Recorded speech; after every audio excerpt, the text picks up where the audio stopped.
This is St. Louis Cardinals baseball. This afternoon from Wrigley Field. It's game number 3 of the 4-game series between the St. Louis Cardinals and the Chicago Cubs. Jim Hayes is with us. That's Tim McCarver. I'm Dan McLaughlin. Welcome to the broadcast booth here at Wrigley. 8 games, including today, remain in this regular season. The Cardinals have themselves a 3-game lead over Milwaukee. And, Tim, they put themselves in this position with very good starting pitching. Yeah, we talk about the bullpen and how good the bullpen has been all year long, and that's for good reason. They've been terrific.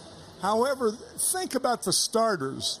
Miles Michaelis, the evolution of Jack Flaherty, Adam Wainwright coming back, Michael Wacha, and then Dakota Hudson today.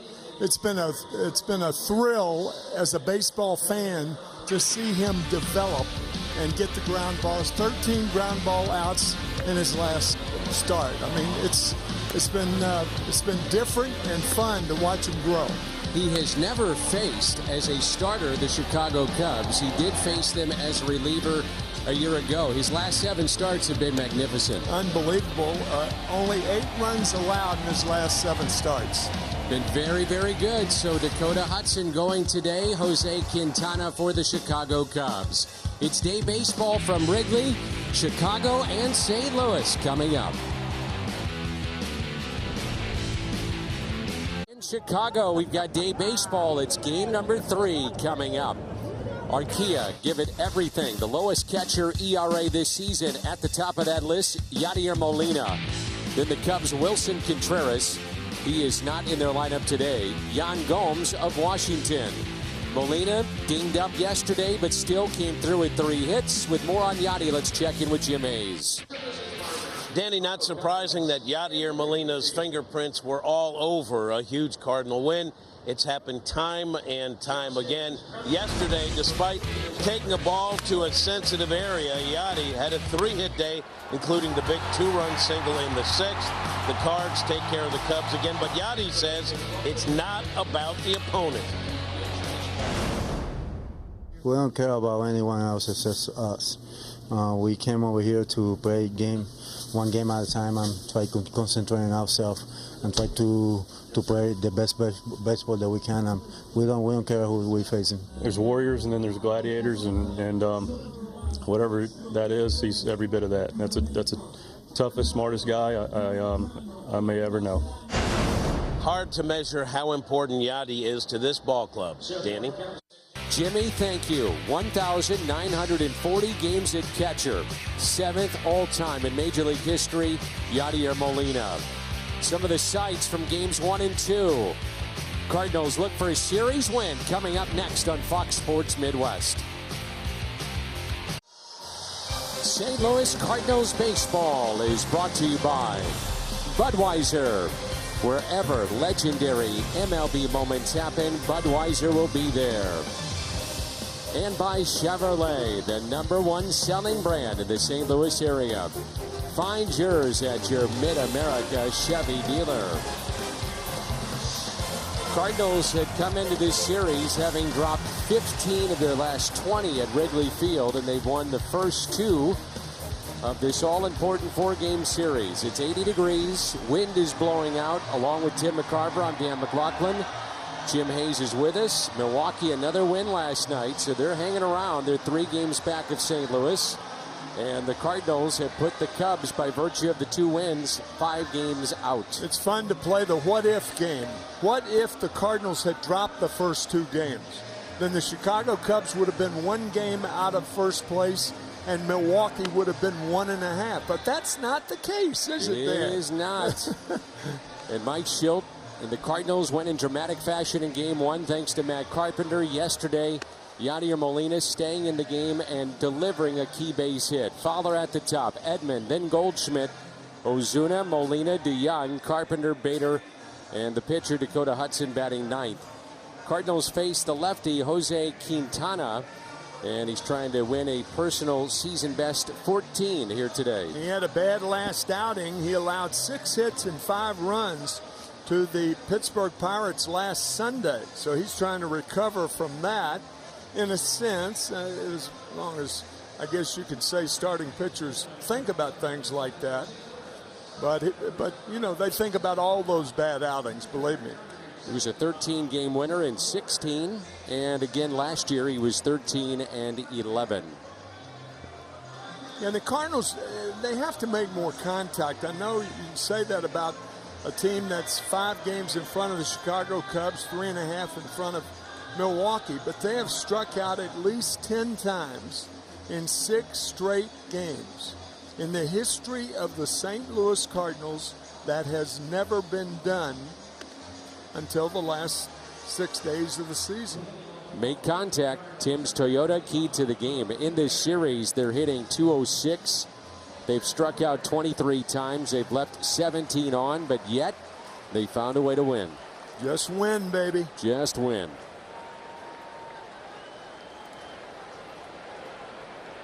Mike Schilt in his first full season as manager of the Cardinals and trying to guide this team into a postseason berth and a championship in the Central Division. Here's Dexter Fowler to lead it off. And away we go. And the first pitch is taken low for a ball. Cardinals are 15-15 this year when facing a lefty starter.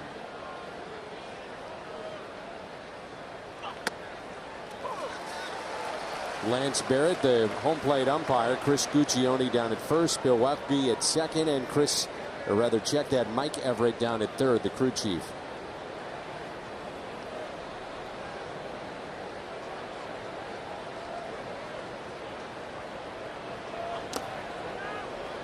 Two balls and a strike.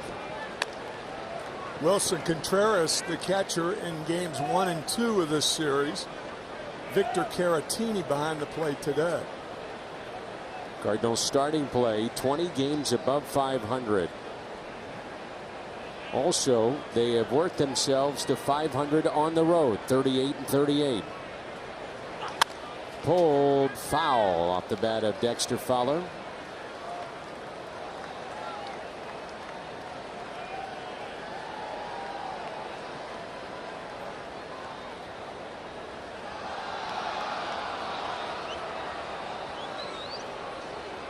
Two and two the count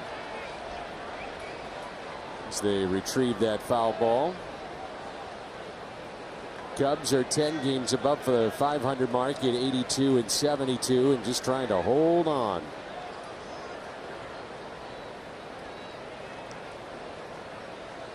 The 2-2 pitch. Today marks the end of an era for baseball fans and certainly those here in Chicago. The final home televised game ever on WGN. How about that? I grew up watching Harry on GN. Inside corner, strikeout of Fowler. He thought it was ball 4. Dexter trying to buy that one. It appeared to be high enough for a strike. Was it on the plate?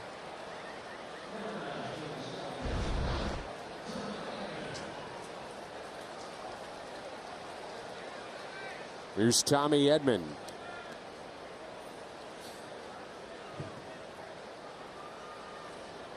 Tommy Edman has made such a difference in this Cardinal lineup. Ooh, is that understating it?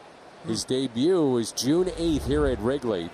And the Cardinals fell to 31-31 that night. Since then, they're 20 games above the 500 mark, with Edman a big part of it. Big part of it. Comes into play having reached base safely in 10 straight games. Did you see that in spring training from Tommy Edman? I thought he was the best player in spring. Did you? Yes. Did you?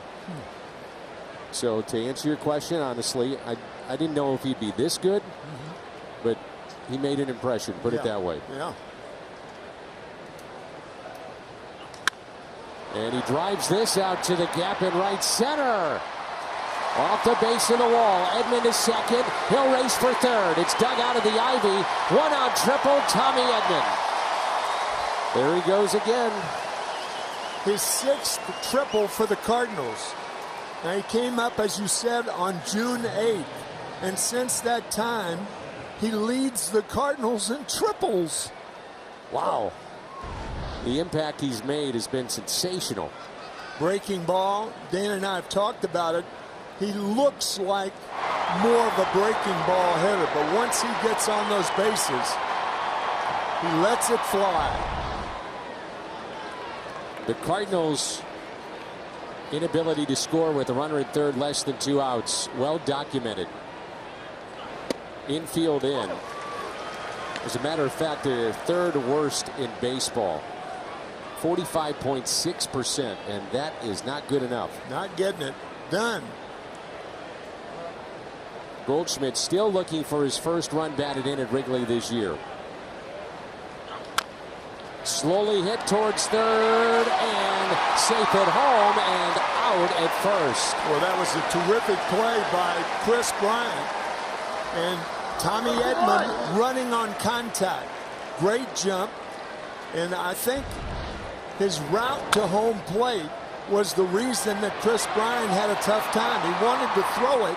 Edman was still running upright. So Bryant's throw to Rizzo at first was a short hop or an in-between hop. So Goldschmidt is credited with an RBI finally against the Cubs. Number 90 overall this year. There was a fine pick by Rizzo on that throw over at first too. So 1-0 Cardinals, and here is Marcell Ozuna.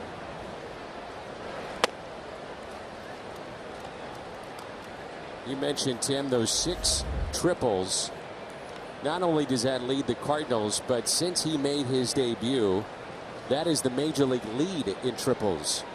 Tommy Edman. Not bad. Well, the triple's a dying hit in baseball because base runners don't run hard out of the box. They're satisfied with a double almost immediately when they hit a gapper. Almost immediately. Not Edman.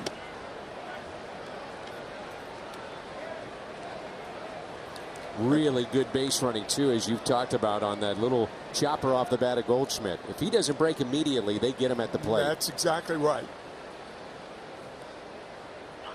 3-1 the count.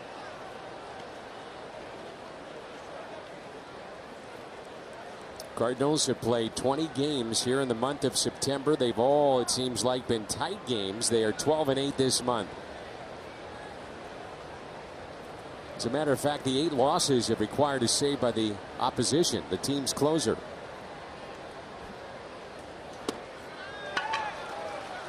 Walk to Ozuna with 2 down. And the batter will be Yadier Molina. Schwarber, Hayward, Castellanos in the outfield. Bryant, Horner, Zobrist, Rizzo on the infield. Caratini behind the plate. Around the horn presented by Dobbs. Cardinals had 4 hits in the 2-1 win yesterday. Yachty had 3 of them. First time a Cardinals player had 3 of the team's total 4 hits in a St. Louis win. You have to go back to 2012. The 1-0 win against the White Sox, and that was Carlos Beltran who did that. That's the single by Molina that brought in 2, and that was the difference in the game. At the time, it was 1-0 Chicago. Yachty put the Cardinals ahead, and the Cardinals, sure enough, won 2-1.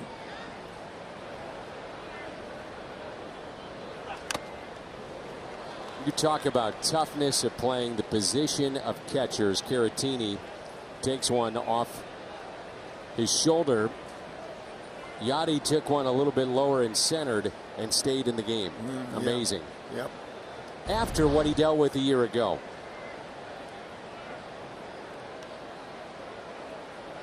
Nobody can commiserate with a catcher like Yadier Molina, and he respectfully does so again.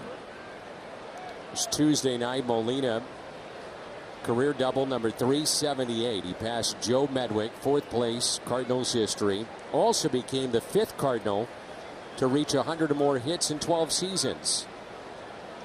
1 double away from Jorge Posada, 9th all-time in the history of the game. 2 extra base hits shy from Ted Simmons, 10th all-time in Cardinals history. So you start looking at all the different numbers. He's moving up those lists with great players. He is a walking list. Right now he is.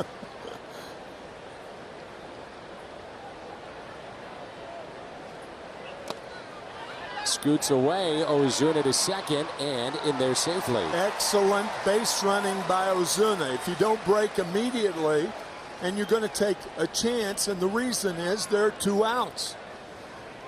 Molina behind in the count. So the ball in the dirt. Victor Caratini going after that poorly. But immediately does Ozuna go to second base. That's winning base running right there.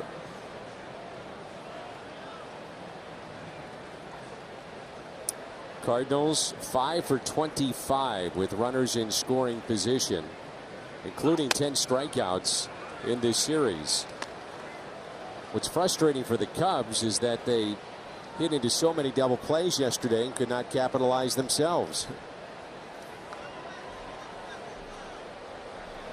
Cardinals winning on Friday night on the home run by Matt Carpenter. 3-2 the count.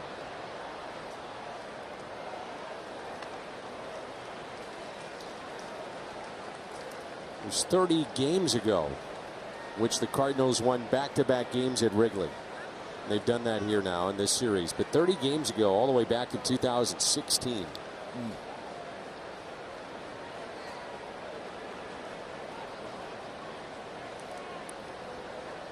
Full count on Yadier Molina. And he elevated, struck him out. 2 strikeouts in the inning, but the run batted in by Goldschmidt. Dakota Hudson trying to become a 17-game winner when we come back.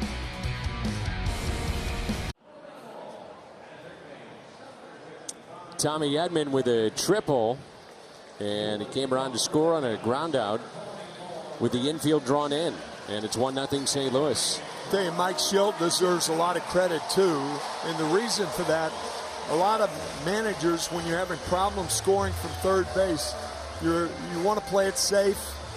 A little reluctant to send the runner. I mean, you've got Ozuna coming up after him. Why not leave it up to the hitters? Well, he left it up to the base runner. Lineup: Rizzo, Castellanos, Bryant, then Schwarber, Zobrist, Caratini, Hayward, Horner, Quintana.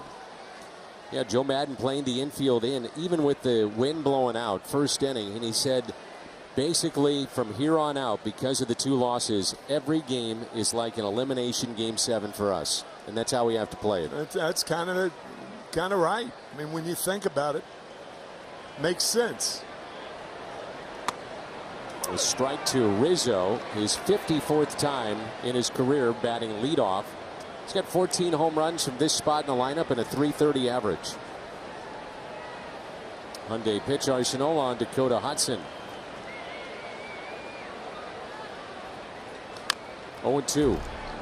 The wind, by the way, is blowing straight out center field. 17 miles per hour. So if either team can elevate, this is a Wrigley home run day for both teams. Now with 2 strikes, the Cardinals have the exaggerated shift, but they started like this with the at-bat with Anthony Rizzo, who is, when right and when healthy, a threat to drop down a bunt, but he can't run right now, so there's no need to. Can't run, and there are 2 strikes.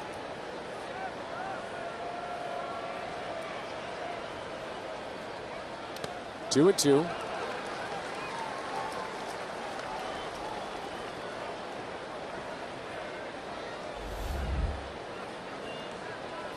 Yesterday, 3rd win for the Cardinals on the road this year when scoring 2 runs or less on 4 hits.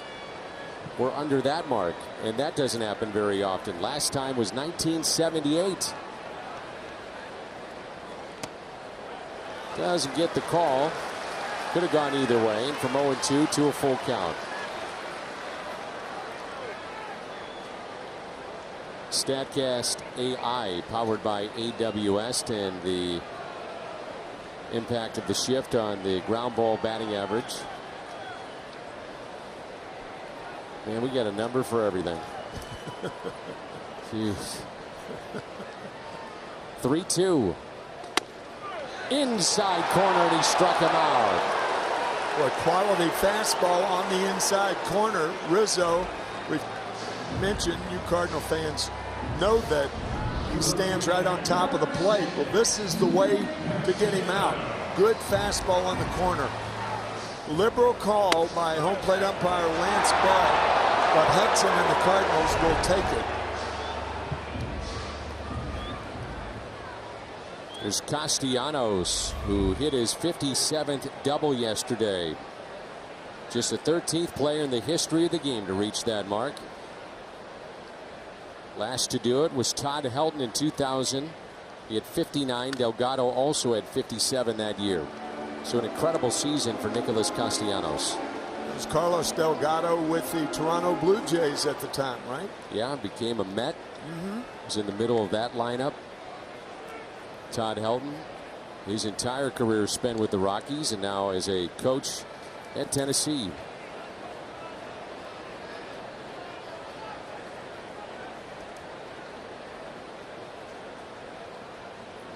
Oh, one driven in the gap in right center. Over to cut it off, sliding for it, Bader. Here comes his throw into second, and not in time. You believe it? One double after another. 58 and counting. Really good effort there by Bader just to even make this close. Did everything he could. Sliding to make the play. And then a pretty good throw when he got up. There's the slide, and here's the throw.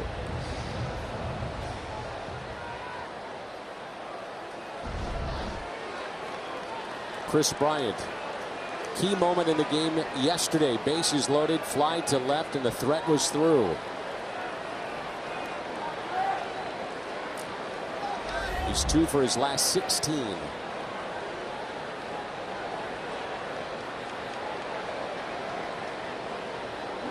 .138 career home runs now in his first 5 seasons. That surpasses Ernie Banks' franchise mark.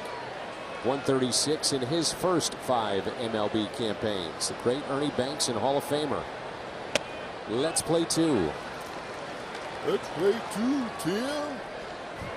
Nice man, huh? Oh my gosh. He'd come up here and visit with us. It was a beauty.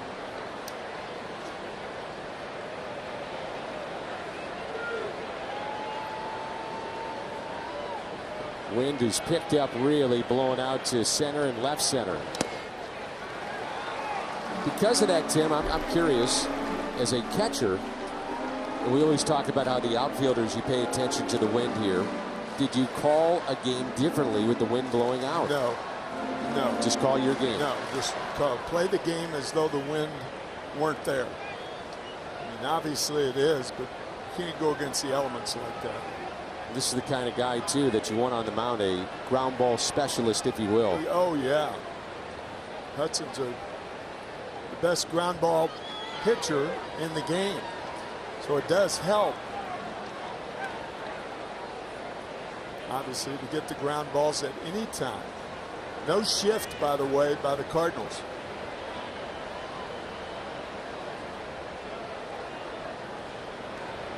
Two-oh pitch. Pulled foul.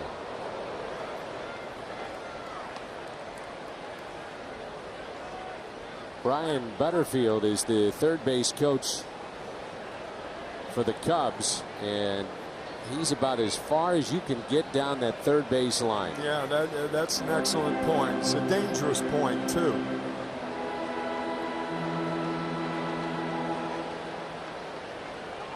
I guess it's twofold. One, he's thinking, well, is Brian going to pull one that far? Well, he almost did. He almost did. That's well put. And he gets himself in a position to really see the field with Castellanos, your runner at second base. Sometimes you hear us talk about a base being open, meaning first base is open, but in the first inning, you don't like to use that strategy because that creates a lot of base runners and chances for big innings. So they're going to go after Bryant.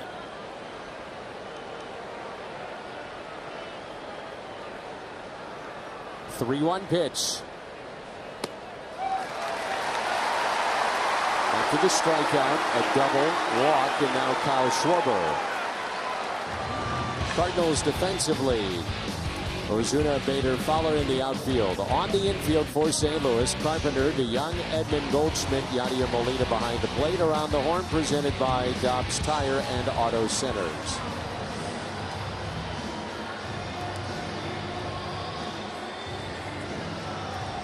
Schwarber with the bases loaded, grounding into a 4-6-3 double play yesterday, and a guy that doesn't ground into many. It's either damage or a strikeout, it seems like, with Kyle Schwarber. That's true.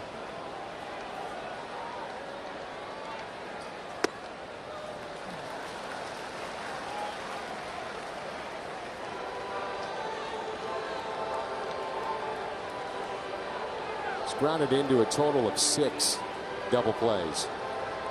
The biggest reason for that is that he lifts the ball. He has 37 home runs, an example of a home run ball, but he is a lifter as a hitter. Bottom half of the ball type hitter. Chris Bryant, on the other hand, is a top half of the ball hitter, even though he talks about the launch angle and all that sort of stuff. His father teaching him that as a kid, but to me, he is a guy who hits the top half of the ball. Hudson, one of the trends this year has been first inning issues. And once he gets through the first inning, he settles in. He's a different pitcher. He'd love that ground ball here. Here's a 1-0 pitch to Schwarber. Off the plate, 2-0.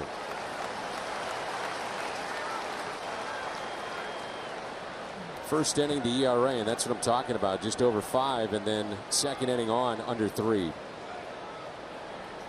He's driven in 91 this year, Kyle Schwarber, second most on the team, including 9 in his last 6 games.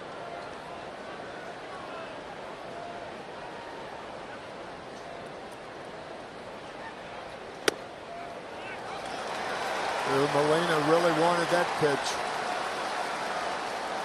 Under his breath, probably asking Lance Barrett, where was that pitch? It was close. Strike zone was tight for Quintana, and it's tight right now for Hudson. I would think he'd be swinging here. Absolutely.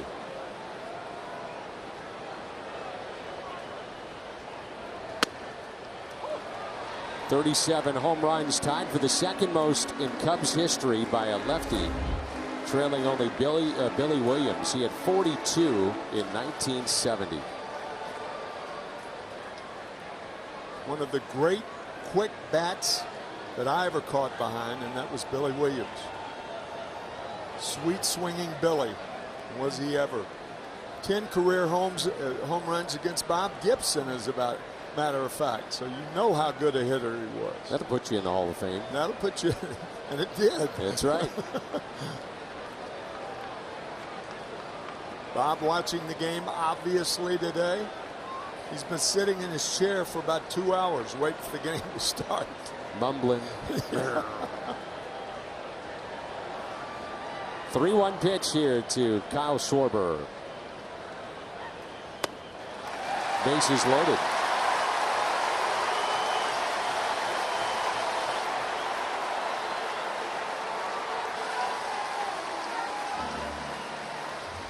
And Mike Maddox already with a visit.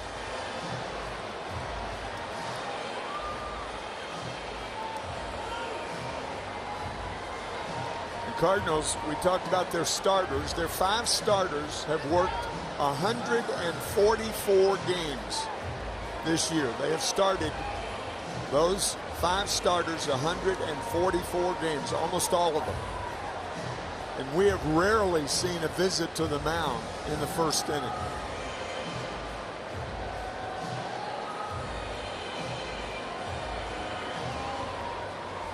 There's only been 10 starts out of the original 5 by the Cardinals. Michaelis, Flaherty, Hudson, Wainwright, and Walkup. So they're all loaded up. A double, back-to-back walks, and now Ben Zobrist.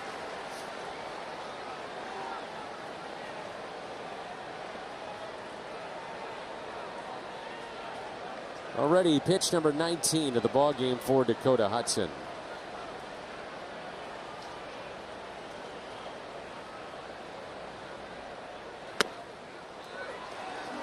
And he gets that call off the plate. Cubs, one of the best home records in all of baseball. 51 wins here at the friendly confines, but on the road 31-44. And that's where their season will come to a close on the road after tomorrow.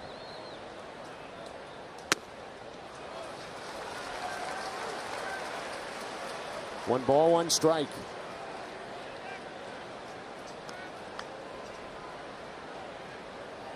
Tim mentioned it during the open, but 8 earned runs in his last 45 innings of work. He's been that good.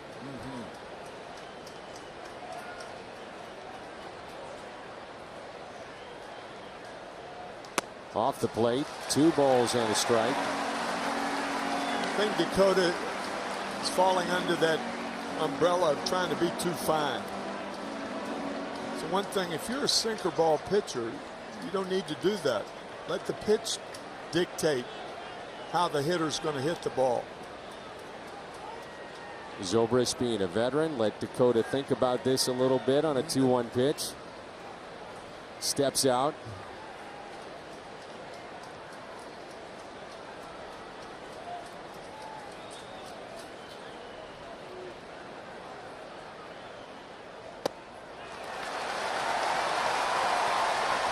Got to wonder, too, if Mike Maddox has seen something mechanically off of and out of whack here with Hudson as the crowd comes alive.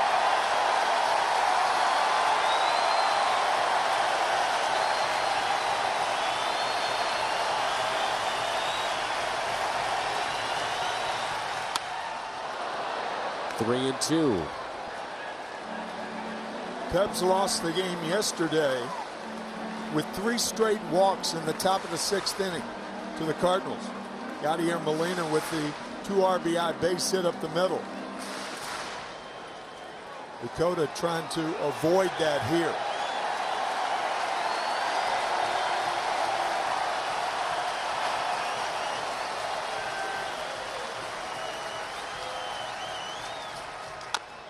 Chased a ball, and it's a foul ball as Molina tried to pounce on it, then step on the plate. That was ball 4. We'll do it again. Nothing Molina could do but get to the ball as quickly as possible. It trickled foul, and by the time he retrieved it, it's a 3-2 count.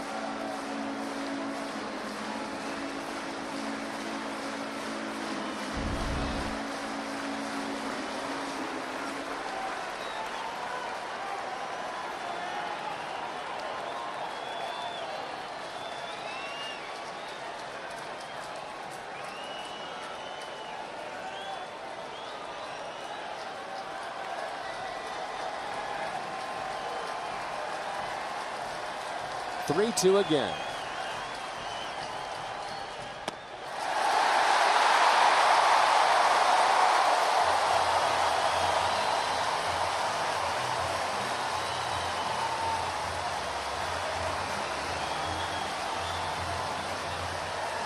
As far as I know, I can't remember Dakota Hudson walking 3 in a row at any time this season. The guys in the truck are checking on that.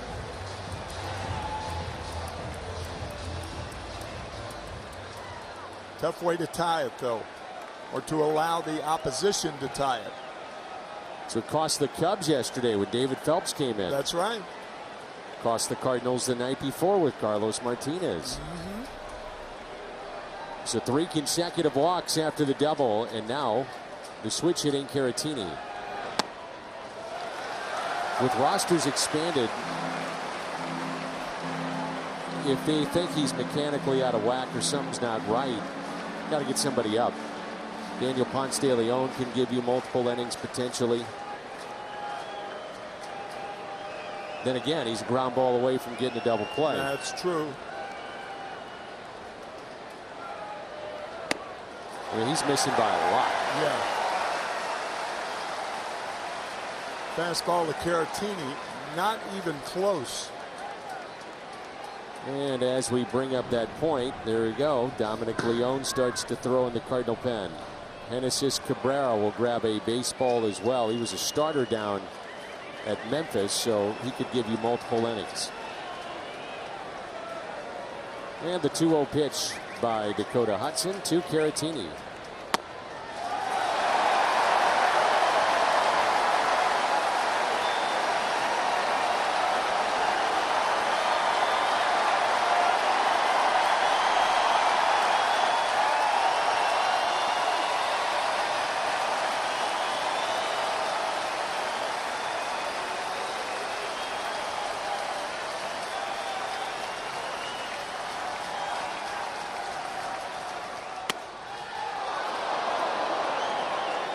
The wilder he gets, the easier it is to hit.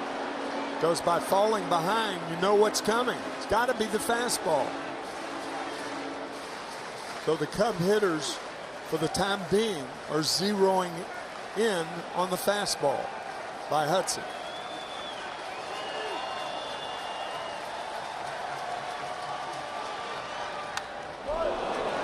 Three and two. Knowing what's coming with the wind blowing out at Wrigley makes it oh so much easier to hit. There's the wind. Hudson with a tough time throwing strikes. Bases loaded, 3 and 2 the count on Victor Caratini. Time called. Let him think about it, says Caratini. 30 pitches already here in this first inning.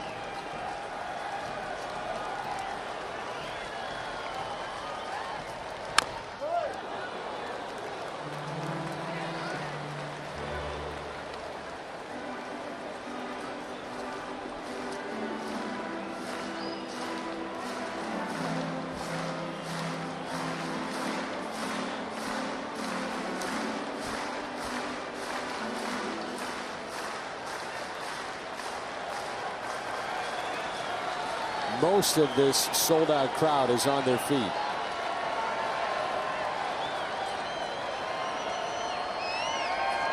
Three-two.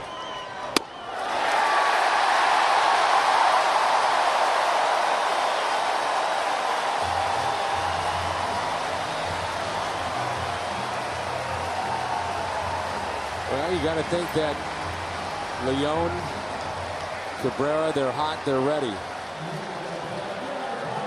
Season high for Hudson in walks is 5. He already has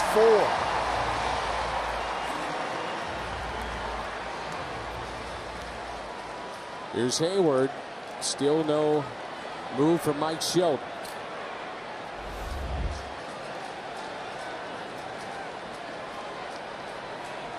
Well, this has got to be it. It doesn't get him here. 1 out, bases loaded. Hayward hits it out to deep left. Ozuna over and makes the catch on the run.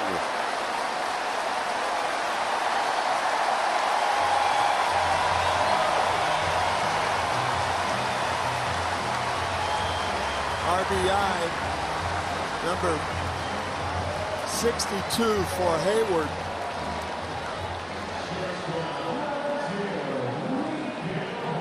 Cubs with life because of wildness of Dakota Hudson. Nico Horner with runners at first and second. Interesting that Zobrist is really in between. Should he go back and tag up? No. Should he go halfway? No. He went halfway. No, I think you go halfway on a ball like that, because if he catches the ball as Ozuna did, can't get back to second and go to third. It's not as important to go to third with 2 outs anyway. So no, he made the right play. 2 outs, 2 on. Nico Horner batting .286. If on the other hand Ozuna drops the ball, then you get my drift. Oh yeah. 4 walks in the inning, a strikeout, a double, and a sac fly. He drops the ball and Zobrist is tagging up. That would not be a good thing for Zobrist or the Cubs.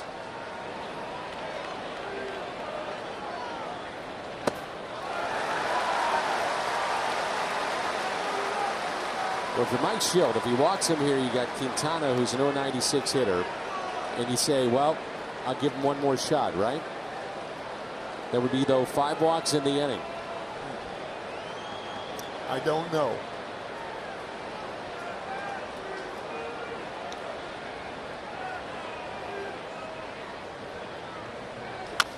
Swinging on 3-0 and foul. Again, because he's struggling, you're going to get a fastball. Pitcher on deck. Pitcher on deck. Yep. Your chances are better, you would have to think, with him swinging 3-0. I think so. Then with the bases loaded and Quintana up. Right.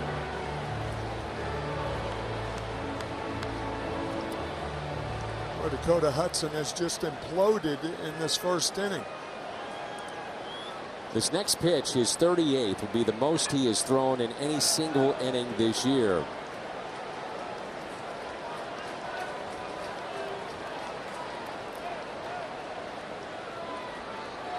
The 3-1 pitch. Now to Horner. And a fly ball. Right field. And the catch made by Fowler. With 4 walks, it could have been worse. 3-1 Chicago.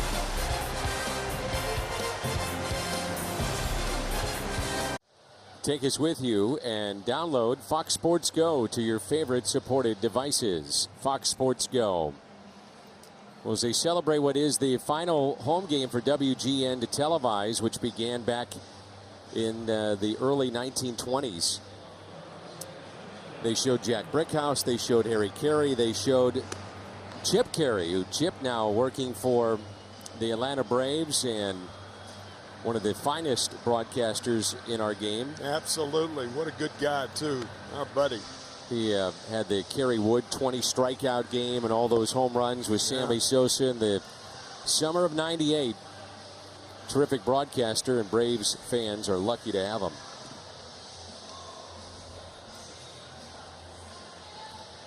Speaking of the Braves, Chip behind the mic last night as Atlanta clinched the National League East back-to-back division titles.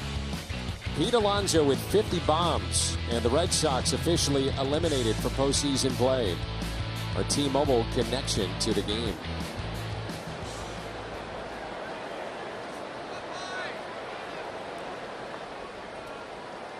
Paul DeYoung from Antioch, Illinois, played at Illinois State. And as Tim mentioned yesterday, so many family and friends here at Wrigley Field. First time the Braves have won back-to-back titles since 2005. You'd think Paul DeYoung with 27 home runs would be lethal against left-handed pitching. Not so. 24 of the 27 have been off right-handers.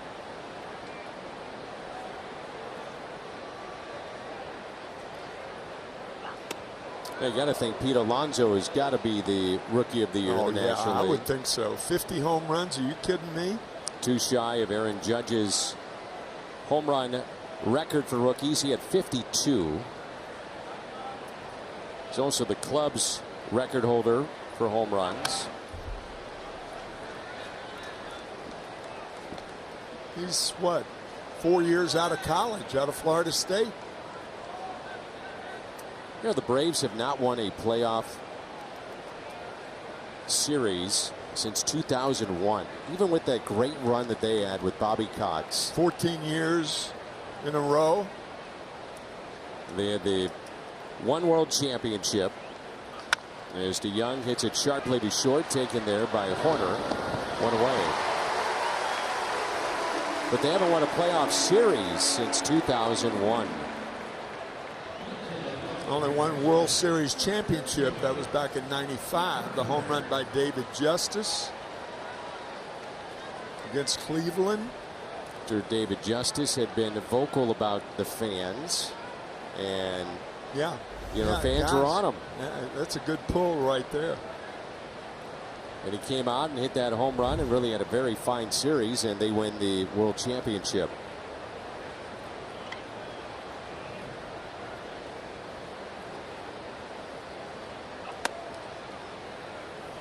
Here's Matt Carpenter, game-winning 10th inning homer on Thursday. It was his 12th career home run here at Wrigley, and the 7th in his last 14 games at this ballpark.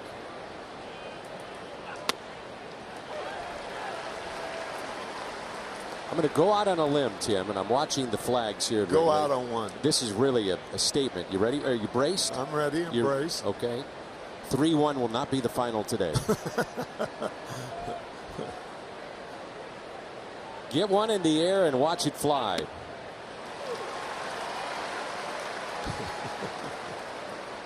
To think that the Cubs get 3 runs on the wind blowing out day. It's not an official giveaway, by the way. With 1 hit, that was the double. But 4 walks in the inning. Killer walks. Absolutely. Check swing. Did not go. Evens it up at 2-2. Well, I think Matt got a good call from third base umpire Mike Everett. Then looked like he went around. Did he go too far? Well, it's close. So. Got a break one way or the other, I think. Put it this way, if he would have rung him up, probably would have had no problem with it. That's right. Here's a 2-2 pitch. Lance Barrett with a strike zone that might be 2 inches up and 2 inches out.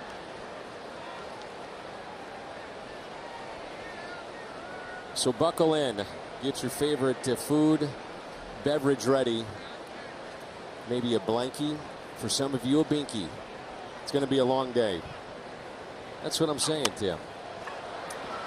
Quintana spins and throws for the out.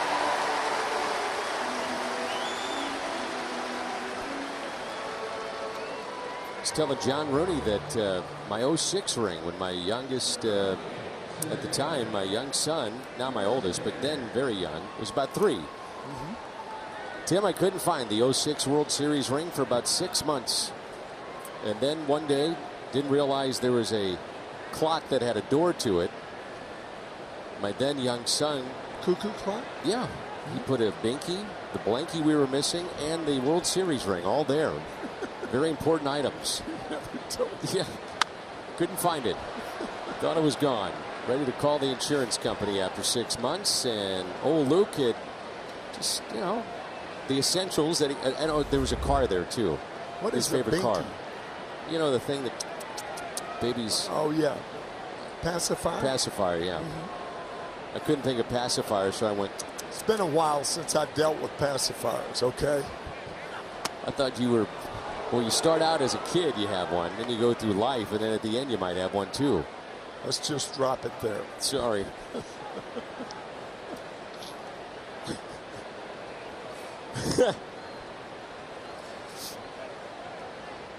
As I say, Tim, we're all day to day. That is hammered foul. I love that. He's day to day, but aren't we all? Aren't we all?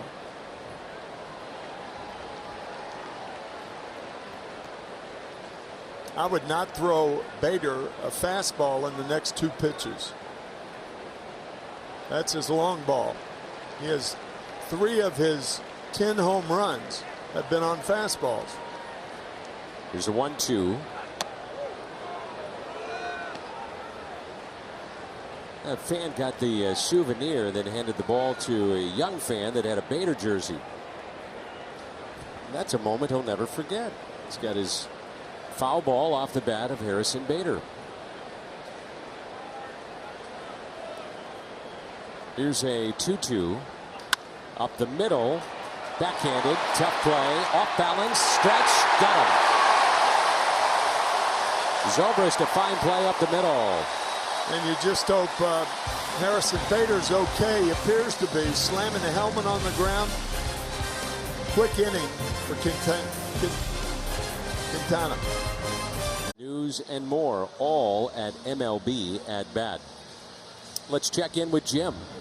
Danny, Colton Wong had that MRI yesterday. It showed that Colton is dealing with a moderate strain in the left hamstring. Mike Schultz says Colton is basically shut down for now. and there's no timetable for a return. Colton is staying more positive. Colton told me the hamstring feels really good. I still have flexibility. I'm hoping in a couple of days I'll be back. Colton said it's going to come down to how much pain I can take, and I plan to push it. Dan Colton will meet with doctors later today. At that point, I think he'll have a better idea about what he's dealing with. How do you know, Jimmy? Are you playing a doctor? No, I think doctors know this stuff, and he's going to have a follow-up exam. Dan, sometimes there was some swelling. They wanted to let that go down. And this is from team officials, and then he'll go to the doctors, and they'll have a better idea what's ahead. It has nothing to do with me. Nothing. I didn't need a book on it, but I'm going to tell you this, Jimmy. I love the report. And that's why you're one of the best in the business, if not, well, in our opinion, Tim. Don't let him sell it to you, Jim. The best. Don't let him sell it to you. Danny, just know, I'm a graduate of Geneseo State. Speech communications. I know nothing. I love it. Nothing about what the medical community does. Yeah, we don't either. True. Right. Agreed. Thank you, Jimmy.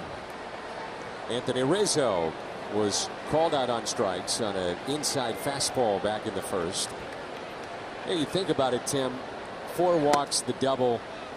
And after the leadoff strikeout. And you walk away with only 3 runs scored. That could have been a 5, 6, 7 run inning with the wind blowing out here. I mean, Hudson's got to thank the stars that he's still in the game. Here's the 1-0 pitch. Hit out of play. 1 ball, 1 strike.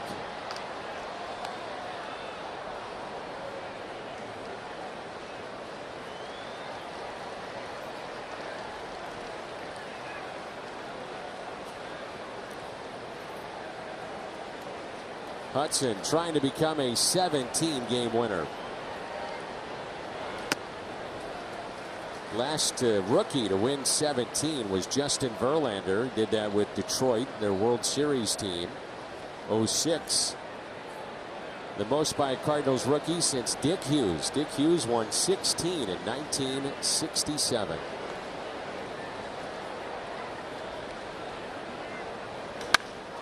There's a rope off the bat of Rizzo. 1 hop off the wall. Bader hustling for it.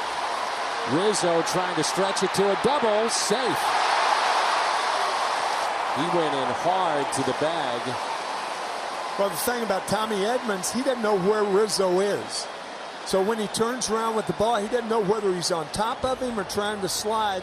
Of course, you got the sprained ankle. Joe Madden concerned. Had to hurt Rizzo. Double only the second hit for the Cubs. But watch Tommy Edmonds. His back's to first base. Well, therefore, Rizzo, by going in straight, surprised him a bit. He went in with the left foot, not the right. The right is the ankle issue that he's got. If Edman is at the bag and applies the tag quickly, I think he's out. Perhaps, but again, you don't know where he is. You don't know whether he's coming in straight to his left or to his right. It's a tough play for an infield. So 1 out runner at second. Here's Nicholas Castellanos, who doubled and scored back in the first inning.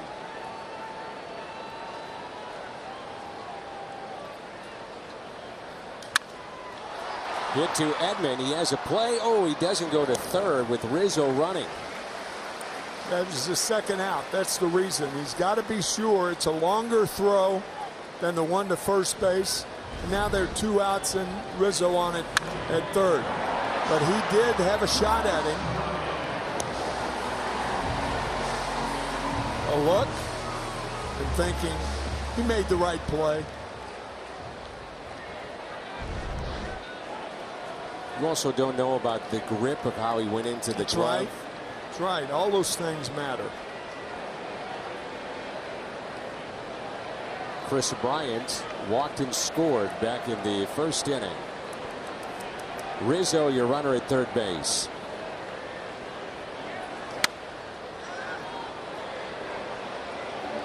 Gosh, what was that? Check swing, obviously. Did that yesterday, remember? Yeah, he did. That's right. Hit a ground ball to Paul Goldschmidt. Yeah. Odd.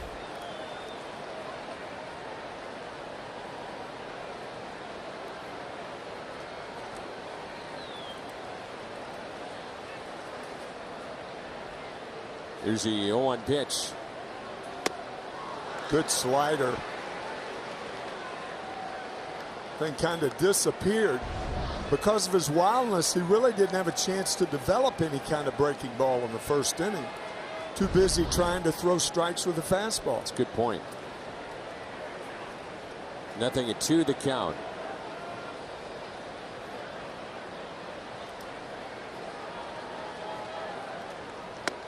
And a strikeout of Bryant. Winds up being a 9-pitch inning, even with that double mixed in. I think Yadier Molina got that strike from the home plate umpire. Well, there's nothing like the excitement of Cardinals postseason action at Busch Stadium. Tickets for potential wild card and Division Series home games in St. Louis on sale now. For more information or to purchase tickets, visit cardinals.com/postseason. Hudson, Fowler, Edman coming up for the Cardinals. 3-1 here in the top of the third at Wrigley Field. Well, Dakota had 38 pitches, most he has thrown in a single inning in the first, then a 9-pitch second inning.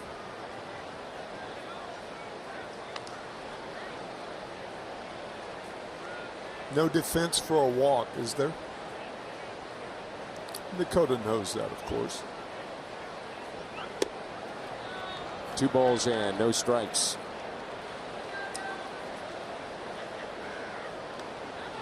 Jose Quintana picked up from the crosstown rival White Sox a couple of years ago. He's 2-3 in 6 starts against St. Louis.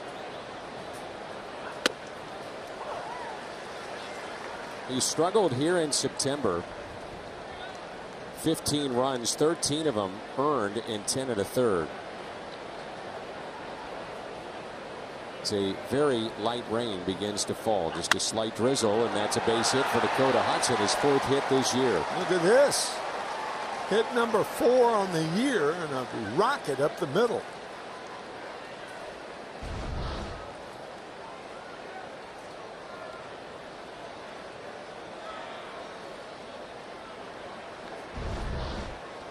We talked about Dick Hughes winning 16 games. Dakota's got 16 wins.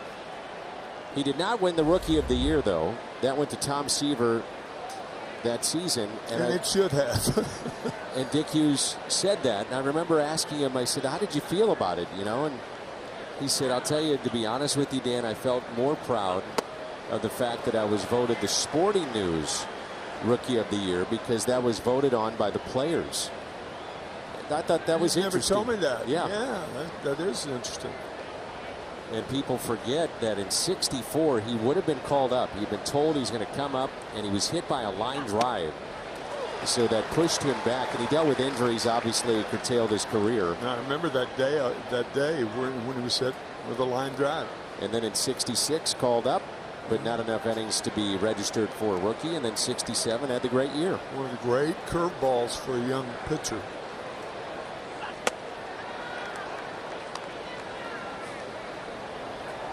You know who he said was a huge influence for him? You and Steve Carlton. Lefty. It's very nice. I was a little surprised with, you know, usually you always hear Gibby or somebody else, but he said Steve Carlton. He said there was a day off, Steve took me out, and all we did was talk pitching all day. And he said, I'll never forget it. It was just a huge moment in my career to have Steve talk to me about the breaking ball. When Lefty used to get on and he's that way today too, when he gets on a subject, he refuses to let go of it.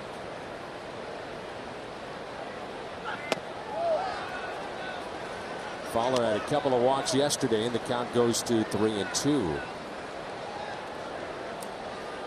Dick, I'm sure watching today from Little Rock, Arkansas. Big Cardinal country down there, about 120 miles from Memphis. It's a Cardinal scout who gave him a scholarship and got him that scholarship to Arkansas. Little Rock. Smart move. Yes, sir. 3-2 pitch. On the ground, and Horner won't get there. Base hit, back-to-back singles for St. Louis.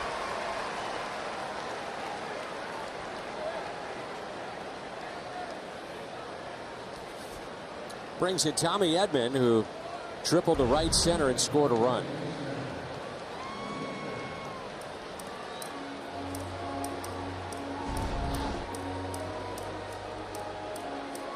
If we go back to August 9th, the Cardinals have won 29 of 41 games. And that is just percentage points behind the A's and Braves, best record in baseball. And since that time, the Cardinals have played so well, the Cubs actually are a game below 500. And that's your season in a nutshell, really. It's by a team that was red hot offensively a week ago.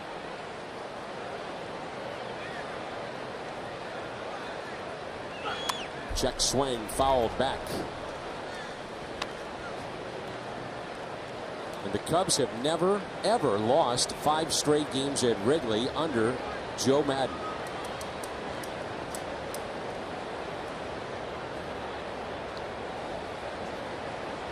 Two losses against Cincinnati to drop 2 of 3. They've dropped the first 2 in this series.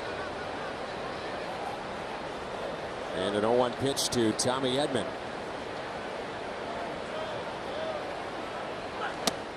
A ball and a strike. Anthony Rizzo over at first, actually playing in front of the line between first and third base, first and second base. I think there's no way Edman's going to be bunting. Not the way he's hitting.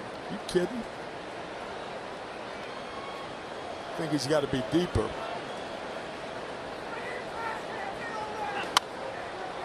You know, another reason too is that if he gets the bunt down, you get Edman. You get runners at second and third, first base open. Goldschmidt is 8 for 13 with 3 home runs against Quintana. Probably wouldn't see him face him. Plus your pitcher is at second base. He's the lead base runner. Yeah. And most pitchers are not fast, nor are they good base runners.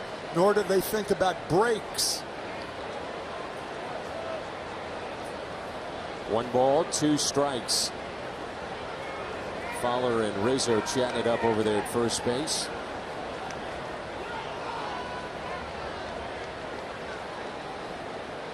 And the next to Tommy Edman. Kept in front by Caratini. That's a good play by Caratini. Anticipating the split finger in the dirt. A dead spin on it. Good play.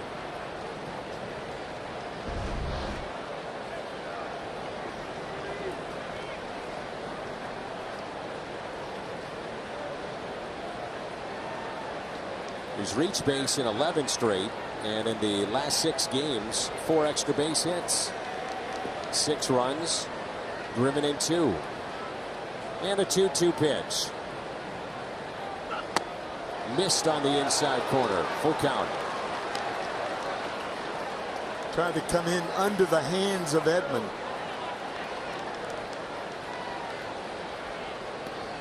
You're making signs to me. Do you send the runners? The answer is no. Not with the pitcher, the lead runner. That's what I think. Element of surprise. Not a chance they're running, and there's your double play. 4-6.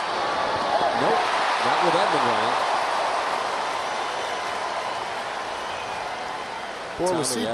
Boy, was he busting it down the line, and that busting it down the line, realizing with nobody out that the first out will be made at second, but if he can make it to first, there'll be 1 out and a man on third. Everything he does is right, it seems like, for the last 2.5 months since he's come up to the Cardinals. He just doesn't make mistakes. Rizzo went to the mound and had to get permission from Bill Welke to make sure that he wasn't charged with a mound visit. Did not talk to Quintana. Actually went there to go clean his spikes. And also give the Cubs a little time to take a look at the replay. Gamesmanship.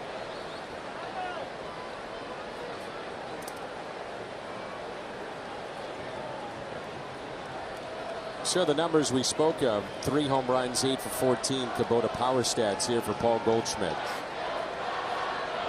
Tying runs are on. Go ahead run at the plate. Strike one. Goldschmidt on a ground ball to third. Brought in Tommy Edman in the first and the first run of this game.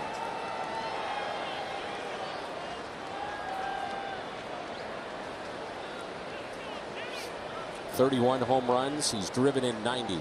Yeah, Goldschmidt looking down at Pop Warner, the third base coach. There's nothing going to be on. You're the big guy. Drive the run in. That's what Pop Warner's thinking about. It's tickled me that big hitters that are paid to hit the ball out of the ballpark to look down to third with a runner on at first and third.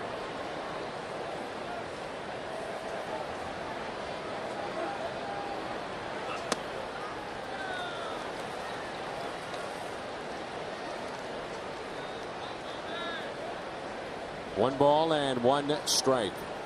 Interesting that none of the hitters have used the flag to hit. Flag blowing straight out, 18 miles an hour now.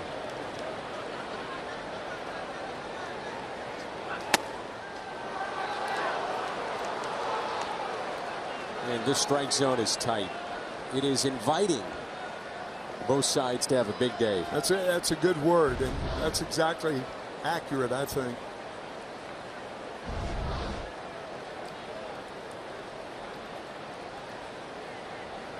Two-one pitch to Paul Goldschmidt. Instead, Quintana steps off. Certainly Edman a threat to steal.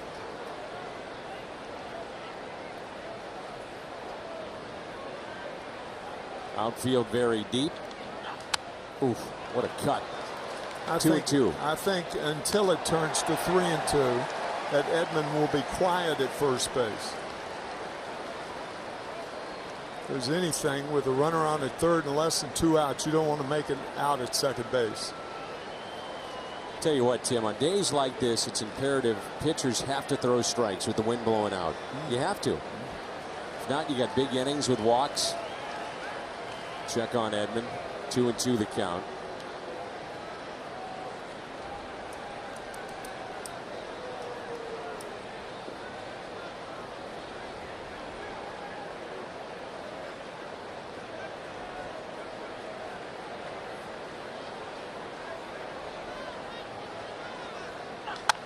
Out to left. Well hit.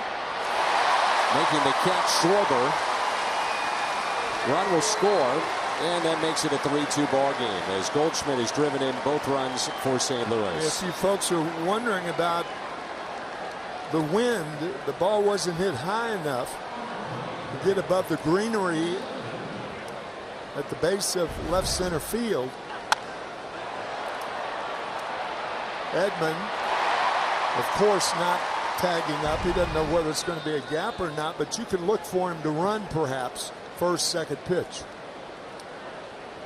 Ozuna walked back in the first.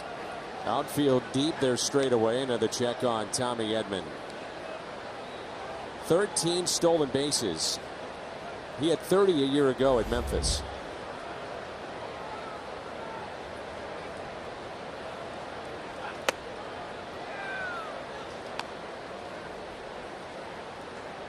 Been caught once.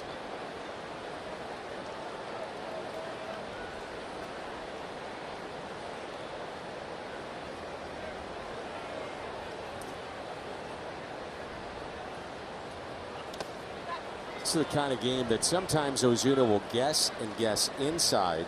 Yes. And just let it rip. Yeah. He's been struggling since that 4 RBI game last Monday.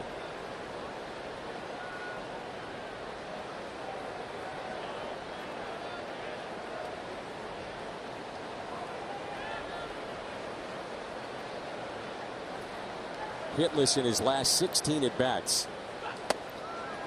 3-0. Molina on deck.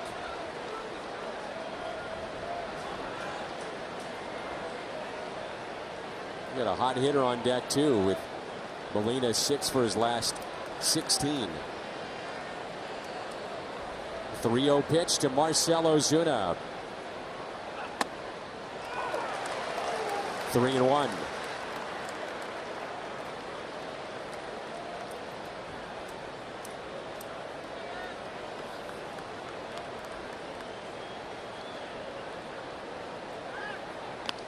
throw over to the Cubs version of Willis Reed.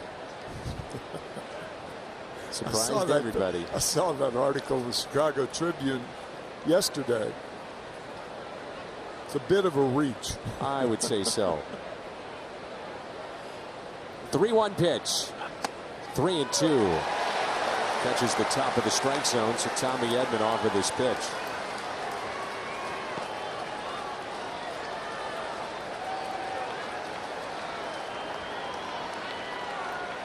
Rizzo backing off.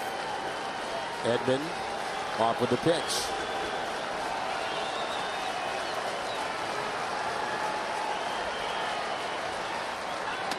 Strikeout of Ozuna. Third today for Quintana. Comes back to get Marcell Ozuna after falling behind 3-0. Cardinals pick up a run. Defense looking at Molina and Goldschmidt. This will be the fourth time that Molina will lead the NL in fielding percentage by a catcher. Did that last year in 16 and in 14.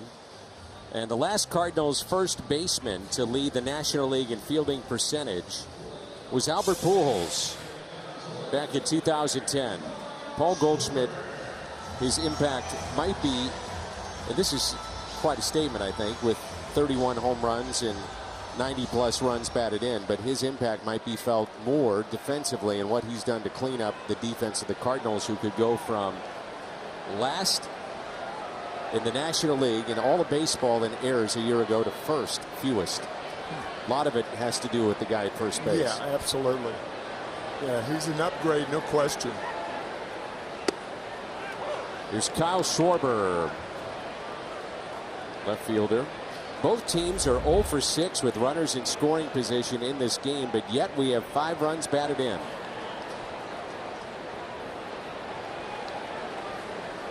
And the 0-1 pitch. Nothing at 2. Took something off it.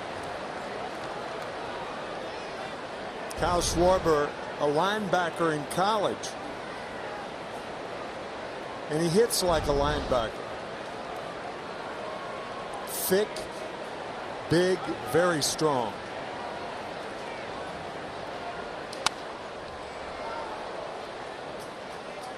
I don't know if it's gotten enough attention nationally, but what he did in the World Series for them to win.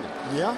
Coming back from that horrific knee injury suffered in the first week of the season in Arizona, and then competed in the 2016 World Series and hadn't seen live pitching all year.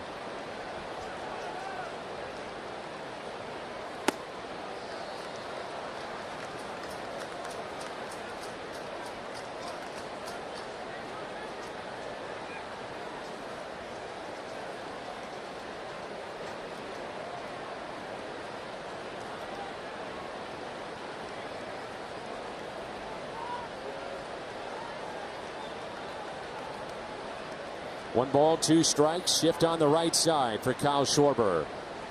And a grounder foul from Dakota Hudson, who is a supplemental pick by the Cardinals. First round, 34th overall in 2016 for the loss of one Jason Hayward. He's kind of a supplemental pick to still be in this ball game.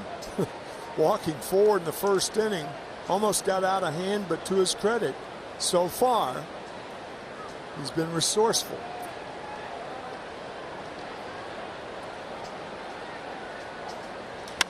In the air, right center, Bader over and over his head and against the ivy. Schwarber trotting into second base with a leadoff double. You talk about playing hitters. I think Harrison Bader was playing him toward left center field because he was behind in the count. Count was 1 ball and 2 strikes. So you're more inclined to play him into left field. And had he been straight away, he may have caught up with that ball, but that ball was really hit hard. Ben Zobrist, a bases loaded walk back in the first. World Championship with the Royals in 2015. Key component of that team. And then signed with the Cubbies and won a championship in 16, back-to-back years.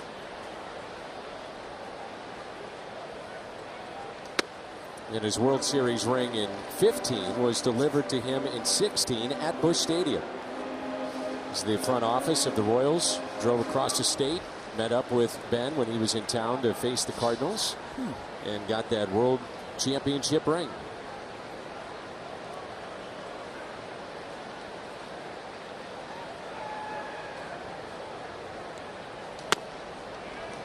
The way he wears his uniform kind of fits with Wrigley Field, doesn't it? The way you wear your hat. I'm not singing. No. I know you're not. I just thought I'd throw that in. It's lyrical. I think your CDs are some of the finest I have in my collection. Now, don't do that. That's unfair. Quit it. What? Just quit. Enjoy your singing. The way you wear your hat. Go ahead. No, don't call me a goat head either. I'm not. I wouldn't do that. You're getting off track, Tim.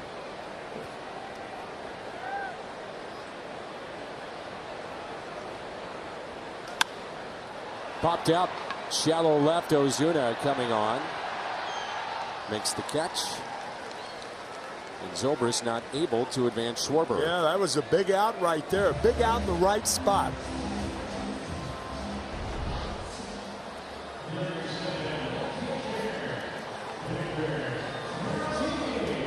Victor Caratini now walked with the bases loaded, picked up an RBI, his 33rd. The Cubs fell behind 1-0, and then Dakota Hudson, if you just joined us, had 4 consecutive walks in the first. Cubs picked up 3. Cardinals then picked up a run here in the top of the third, cut the lead to 3-2.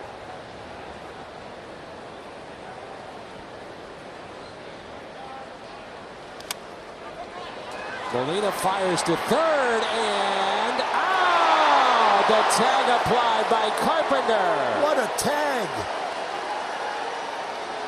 What a tag. It's almost like he slid right into it. He thinks he's safe, but almost all base runners do. Do they challenge it?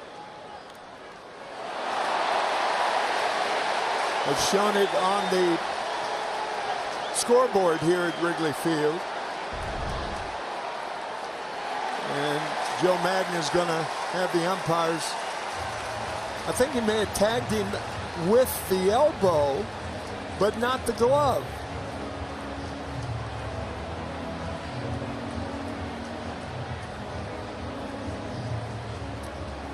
So they will challenge this play on a wild pitch. No, that's an out right there. He's out. The laces, if you're wondering, are part of the glove with an out. Good point, yes. He was out. That last shot showed he was out.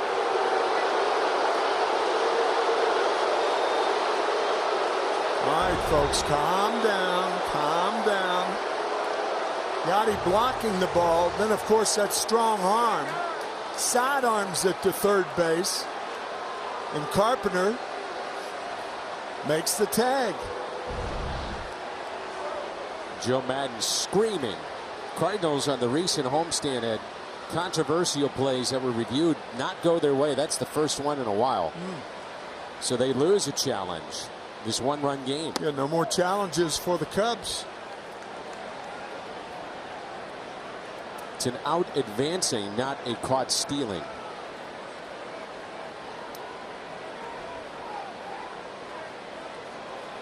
Joe Madden probably saying, "Get me New York, will you?" Here's a 2-0 pitch. I was watching with Caratini at the plate. He was at first base the other night with Sonny Gray on the mound. And so he got a leadoff single, then 2 outs with Caratini at first base. And Sonny Gray was called for a balk by going to the windup. And you may not know this, but a new rule instituted by baseball in 2017 with a lot of guys that don't have the traditional windup, you have to indicate to the umpire that you indeed are going to a windup and not using the stretch. Now, runner at third, different story. Kind of a given. But Sonny Gray, everybody in the ballpark couldn't figure out why it was called a balk, and that's why it was. He has a very similar delivery to that of David Price, and he was one of the first guys in doing that. What an inning. Only 3 batters for the Cubs. The oddities of this game, the laces of a glove. It's 3-2. Lou Fuse, this date in Cardinals history, September 21st, 1934. First game of a doubleheader in Brooklyn. Dizzy Dean, 2-hit shutout. Second game, his brother Paul throws a no-hitter. The Gas House Gang, and they would win the World Series in 1934. And as always, our thanks to the Lou Fuse Automotive Network. What Dizzy say? If I'd have known that, I'd have thrown a no-hitter too. You know, Dizzy Dean won 30 games in 1934. Right. And he actually then won Game 7 against Detroit. He missed a couple of starts because he was fighting for a better salary for his brother. He stepped away in a salary dispute. Yeah. Yes. Old Diz from Wiggins, Mississippi.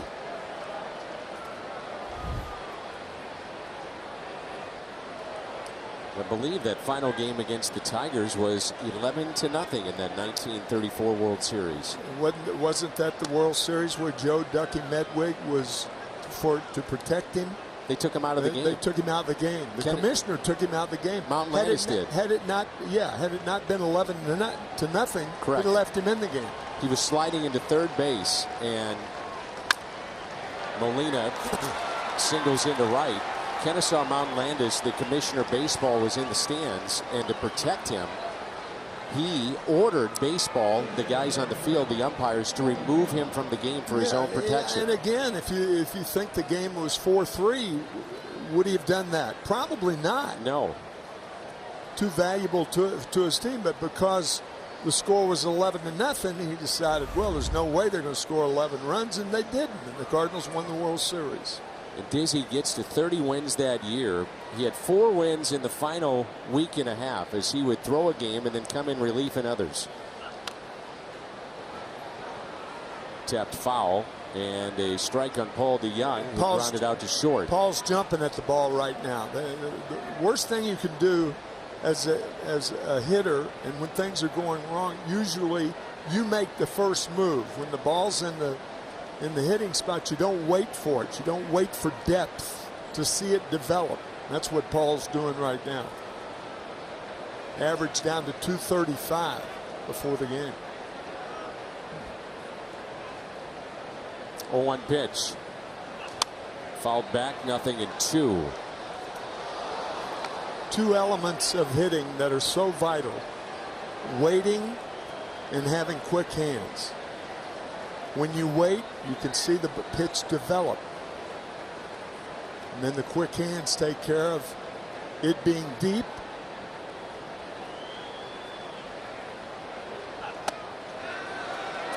Strike out of DeYoung. Again, a similar swing as that on that first pitch. It's a common trait among hitters that are going poorly. Ball went too far. Might be one of those times where he needs a day off. He's played a ton here recently and really ton all season. And stretch run, you know, you want to play your guys, but are you know what I mean? You're in that fine line where a day off, you regroup. Yeah, if it were June or July, maybe you'd think about it. But Carpenter hit by a pitch.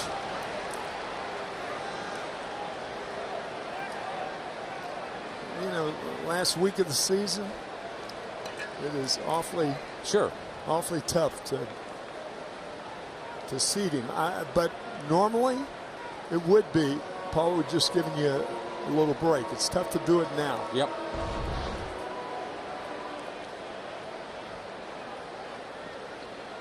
Cardinals could ill afford to miss Carpenter.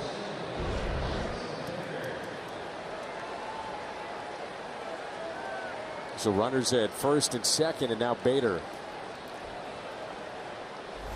Eighth place hitter, Hudson on deck.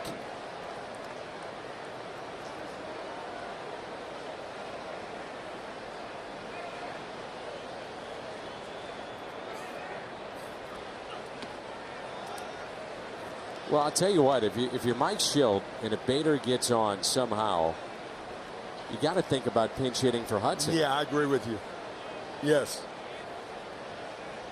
If you're Bader, look for a fastball. That's your long ball. He can hit a fastball. Don't take it, however. 2-0, you'll probably get a fastball. 2 breaking balls to run the count to 2-0. Just relax and know you're going to get it. If you don't get it, don't swing at it.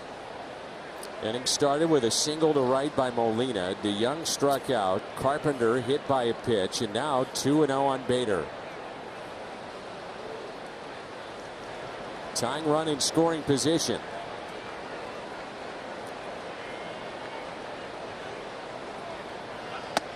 Three and 0.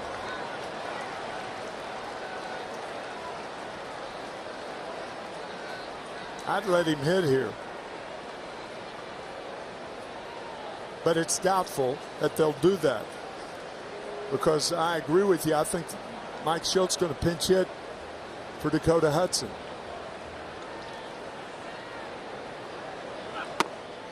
Inside, and now the bases are loaded. I think you have to here. You got to, yeah. Danny Holtzen is getting loose in the Cub bullpen, and Rangel Ravelo has just popped out of the Cardinal dugout.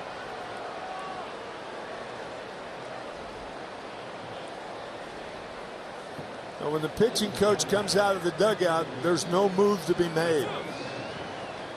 So Quintana will be pitching to Ravelo, who has proven that he's a first ball hitter when he bounces out of that bullpen. I find it interesting, I think, is that you can look at it two ways. You're saving Jose Martinez for a spot later in the game, or you're saying right now Ravelo has moved ahead of Martinez with some of the at-bats that he's had here recently. I think that's what he's saying. Don't you, Dan? I do. Yeah. Also, he hit lefties .342 down in the minor leagues.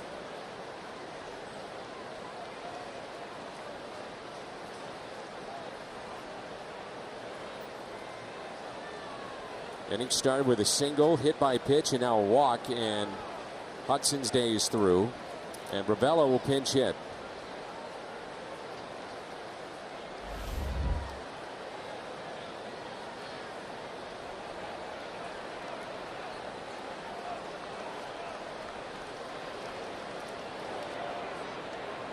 The first pitch to him. Up there, hammering away.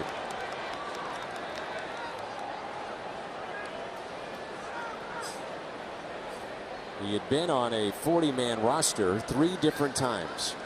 Oakland, the White Sox, St. Louis. Finally got the call up after so many years of bus rides in the minor leagues. He's made the most of it. The 0-1 pitch. Into center field. That ball is down. And a run will score. That's Yadier Molina. The game is tied 3-3. Funny thing, Ravelo had to reach for that ball. That was a good pitch from Quintana. The ball on the outside part, low, below the strike zone. Hayward respecting the power of Ravelo, and he is delighted, and he should be.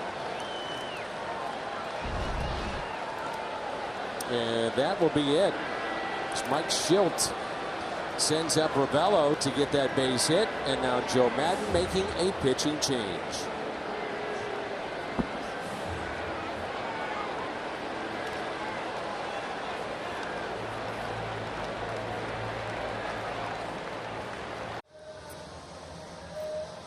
Entering the game today, 14 different relievers used by Joe Madden in this series. 9 innings, 4 hits, 3 earned. You get the idea. He's going to his bullpen a ton. Oh, yeah, 15 pitchers used in yesterday's game. 339 pitches were thrown in that game. Naturally, Joe Madden brought in the left-hander since Dexter Fowler is not as good a hitter from the right side as the left side.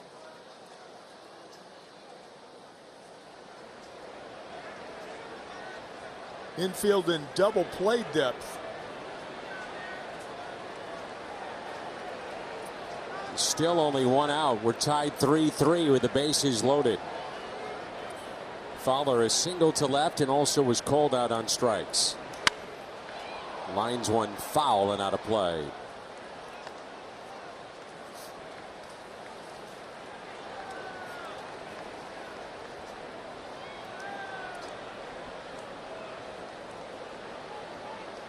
Danny Holtzen was a first-round pick, second overall in the country back in 2011. That was with Seattle. Lots changed since then, huh? Oh, boy.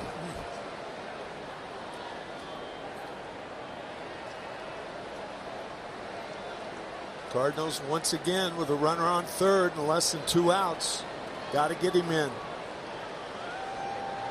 0-2 the count on Dexter Fowler.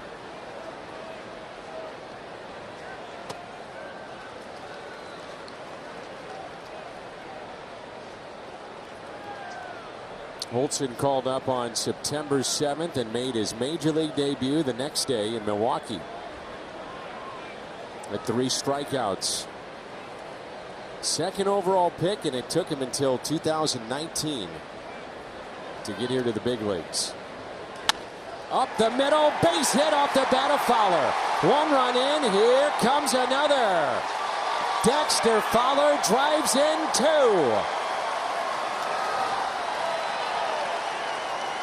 If you would have told me that in the first inning, when Dakota Hudson was giving up 3 runs on 4 straight walks, that the Cardinals would come back and take the lead in the 4th, I wouldn't have believed you, but they've done it. Big hit by Fowler. Harrison Bader, no problem. Can fly home.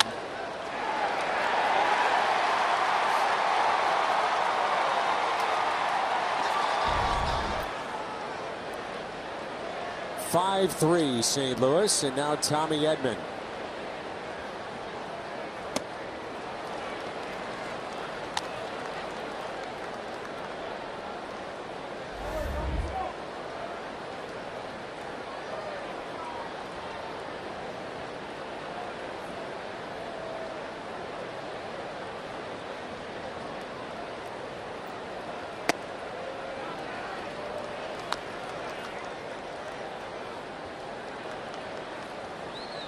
Well, the play by Carpenter, that looms large right now to get Schwarber at third base, sliding in. Huge.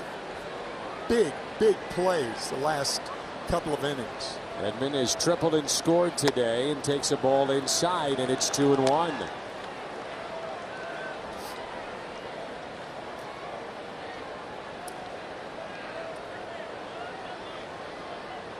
Eight runs have scored with the wind blowing out and no homers.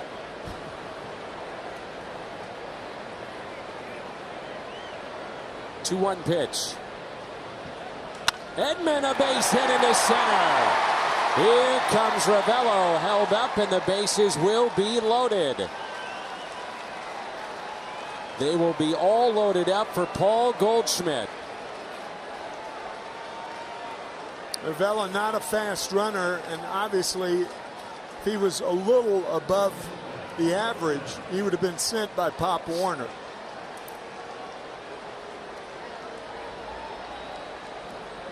Joe Madden's got to go to a right-hander now. It'll be Dwayne Underwood. This great hitting by Dexter Fowler and Tommy Edman. Relentless Cardinals.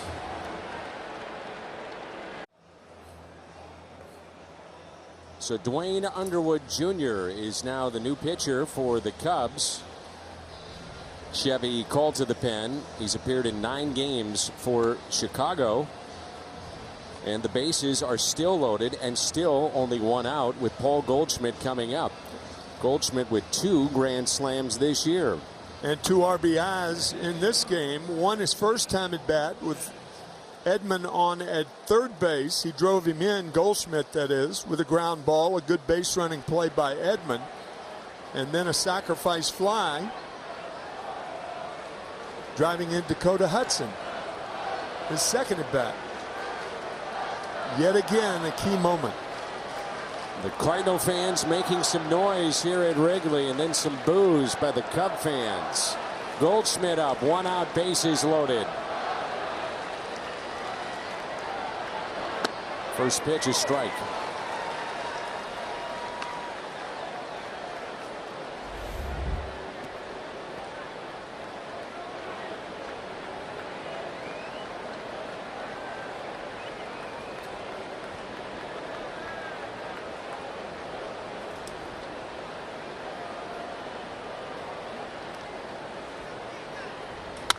Ground ball to short. 6-4. And out at first. 3. Double play. Big double play. Ravello off the bench. Fowler with a big hit. 5-3 St. Louis. Cards up 5-3 as we go to the bottom of the 4th at the friendly confines. I was talking with some of the bullpen guys who were responsible for 5 shutout innings yesterday. They wanted to talk about Yadi and his durability. Andrew Miller, who threw 1 1/3 scoreless, said of Yadi, "I heard the legend of Yadi before I came to St. Louis, but you have to see it to appreciate it. His ability to play every single day, I really don't know how he does it." Miller said he took a ball in a sensitive place yesterday, stayed in the game, had 3 hits. He's absolutely amazing. Can't argue with that, guys.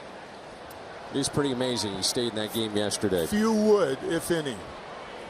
So Dominic Leone, thank you, Jimmy, is the new pitcher. A Chevy called to the pen. Both starters have been knocked out. And Leone will face Jason Hayward here in the home half of the 4th. First pitch taken high. Since returning from Memphis, Dominic Leone has not allowed an earned run. He's pitched 7 2/3, and he returned from Memphis on August 22nd. Hayward a sac fly and an RBI his first time up. Hudson went 3 innings, 3 runs on 3 hits, struck out 2, but 4 walks. 4 walks in a row in the first inning. Quintana went 3 1/3, 5 runs on 5 hits, struck out 4, walked 2, hit a man. Holtzen came in, did not record an out.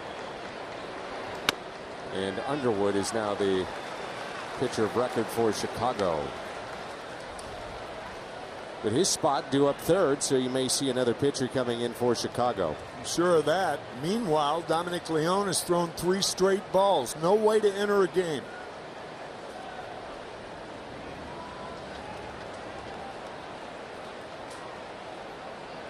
The 3-0 pitch and a strike.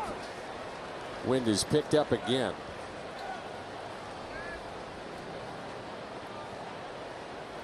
Rain is forecast later on this afternoon and all day tomorrow. So we'll see.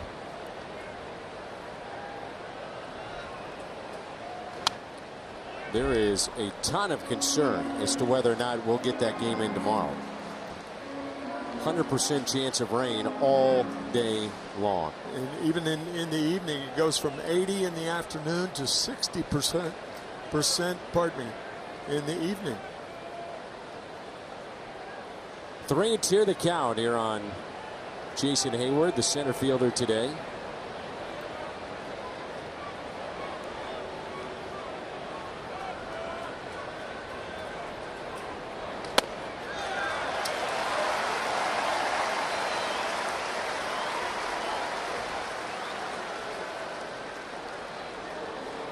Leadoff walk.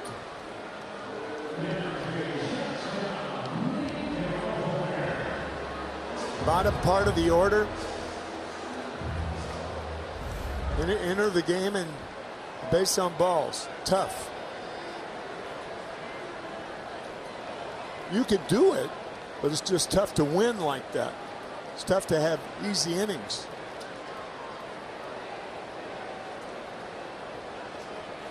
Nobody out. Nico Horner, the batter.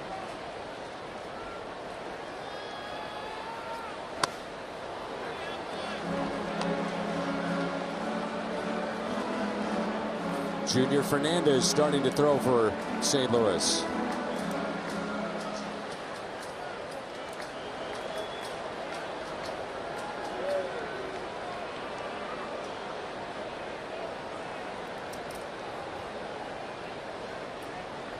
Cardinals about hit the Cubs 7-3 in this game. They lead it 5-3. That's it out of play. Good slider from Leon. I've always felt he has good stuff. It's just at times he just doesn't put it all together. Or put it all together in the strike zone. In the strike zone, right?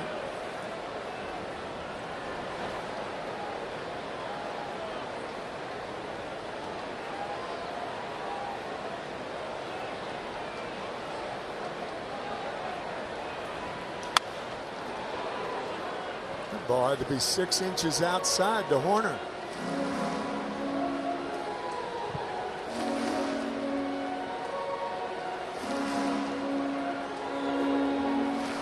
Ian Happ has moved to the on-deck circle, and he's a switch hitter. Came in the ball game yesterday off the bench. 0-2 the count here on Nico Horner.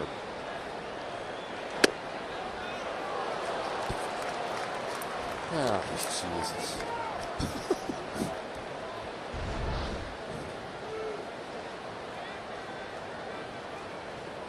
It's close.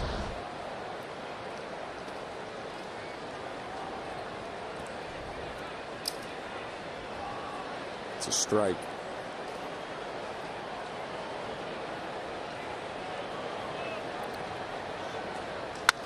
Ground ball, Edman. Nice delivery to get the lead runner.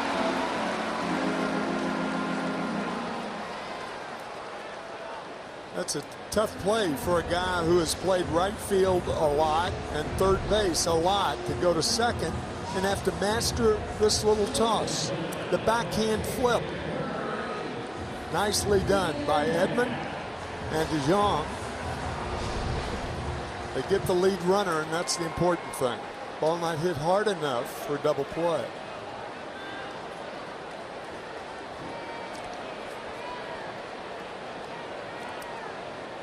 So here is Ian Happ, switch hitter, after Underwood came in with the bases loaded and 1 out, facing Goldschmidt and got the double play.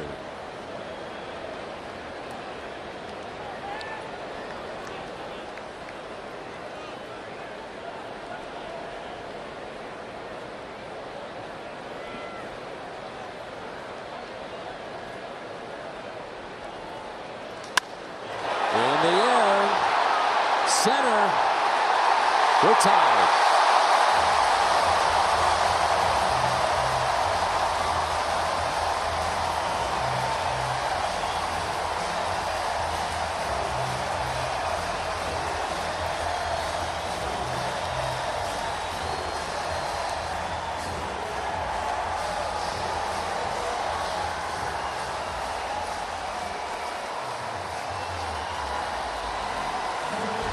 It's not always the long ball. It's what happens before the long ball.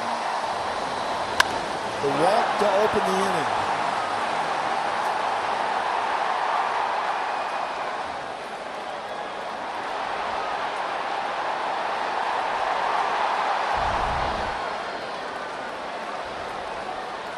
.5-5. First home run hit in this ball game off the bat of Happ and off the bench, and now Rizzo. Grounder foul.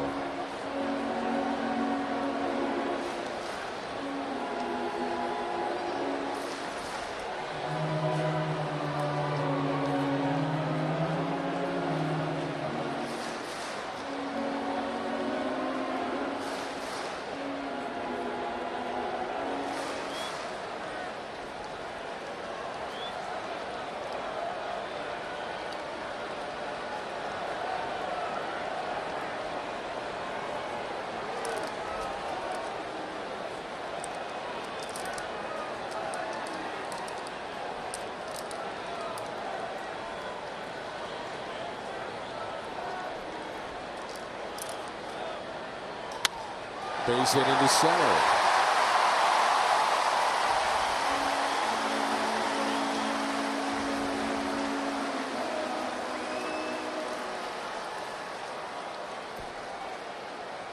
Quick word from Great Southern Bank. Bought enough food for the entire section? We understand. Great Southern Bank. We're fans too. That'll be it for Dominic Leone. A walk, he got a ground ball, then the 2-run homer and a base hit to center by Rizzo. Leone is through.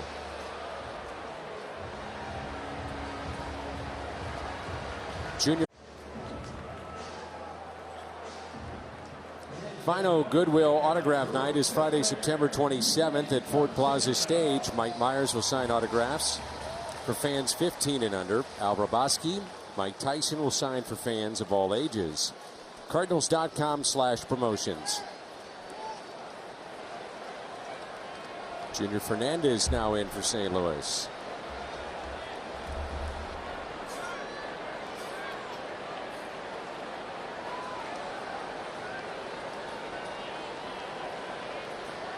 Five our score. Runner at first and 1 out. Nicholas Castellanos doubled to right center and scored back in the first inning and grounded out to second. One of the more devastating things to a young Cardinal pitcher this year. I think it was the last outing. Last time he was on the mound, Junior Hernandez gave up the grand slam home run. Cardinals lost that game last game. That was a good slider there.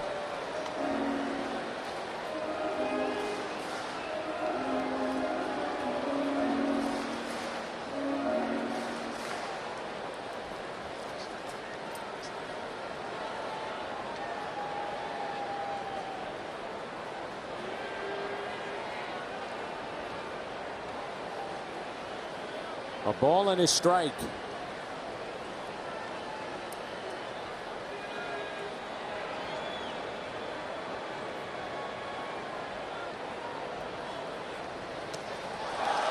Wild pitch.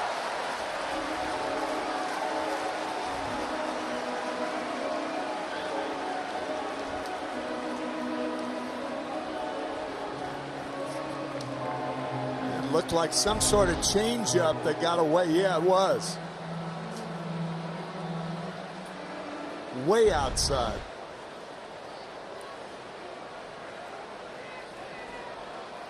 That allows a guy like Rizzo, really the only way he could get to second base without a base hit is a wild pitch.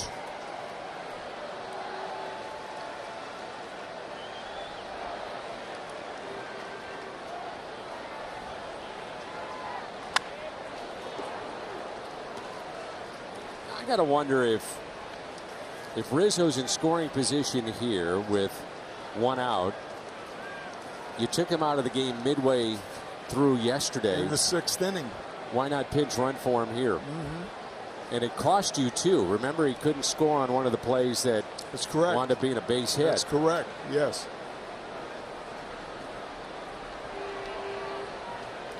Only the 4th inning, but 4th inning seems like, from the Cubs standpoint, that this is the 7th or 8th inning.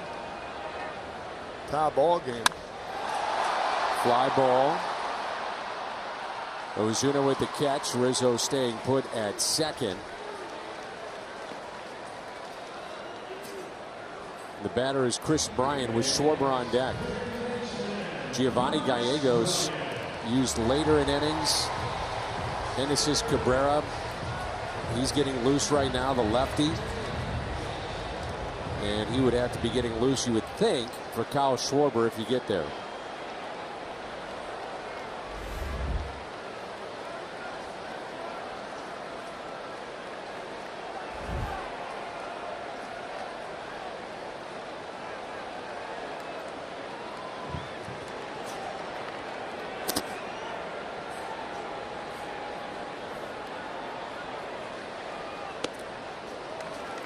If anything, if you're Rizzo, and he's a very heady base runner, he's a very good base runner, knows his ankle is hurting, so he may try to get off of second base a little farther than he would normally.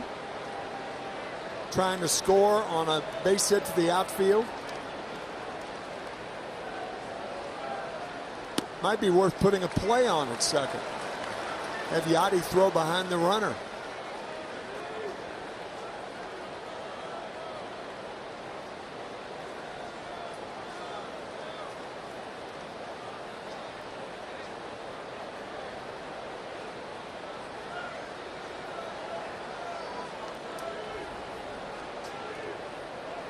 Two-0 pitch. Fernandez to Bryant.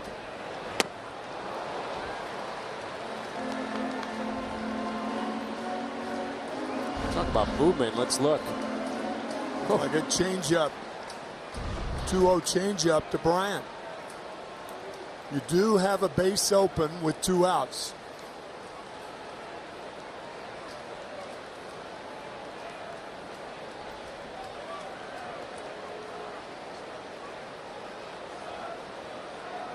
Fernandez going to that card.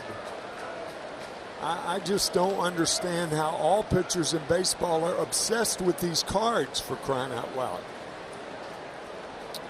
I mean, not being too tough or something? I don't get it.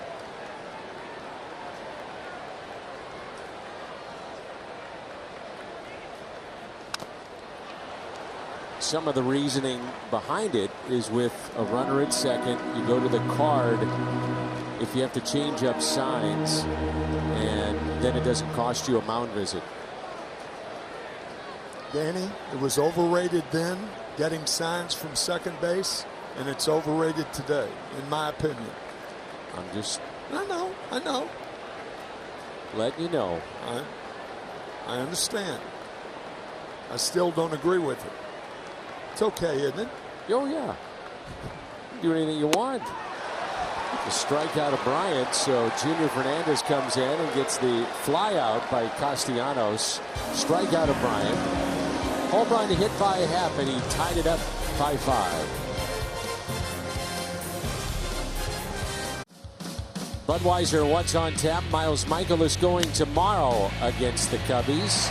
Yu Darvish going for Chicago. 1:30 tomorrow.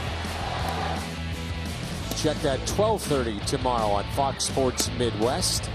Michaelis and Darvish, and we'll have it for you. Game number 4 of this series. So David Phelps, our Chevy, called to the pen. Yesterday had a couple of walks coming out of the bullpen, and Joe Madden going right back to him. Everything yesterday on that slider was outside, outside, outside. And he walked 2 in a row. Madden took him out. Yadier Molina got the base hit with the bases loaded and 1 out. Here's Ozuna, fouled back. That was an angry swing right there by Ozuna. And he's been spinning a bit. If he ever connected with that type of swing, it hit it a long way into this wind. Quintana, Holtzen, Underwood, and now Phelps.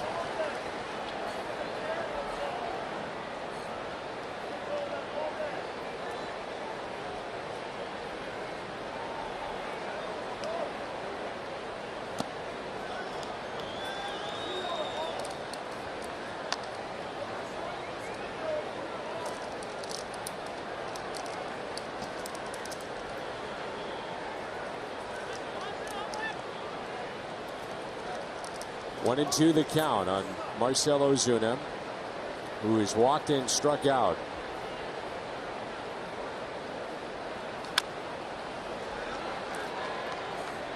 You know, you're talking about how DeYoung has been jumping at the ball. That happens sometimes with Ozuna. Yes, See him it does. jump. Yep. And that right hand flies off the bat too when he does.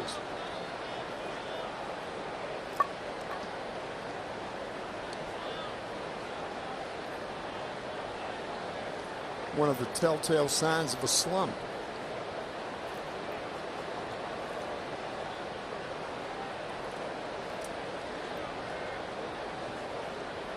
Here's a 1-2.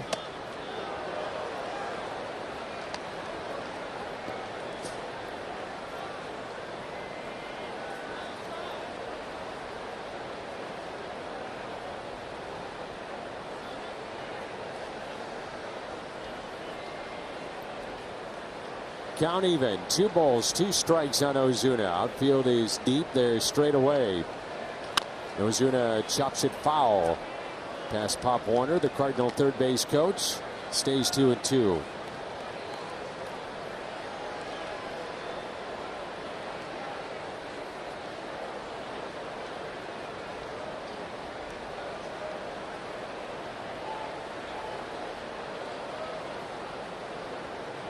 Is way down that left field line. Pop Warner, third base coach.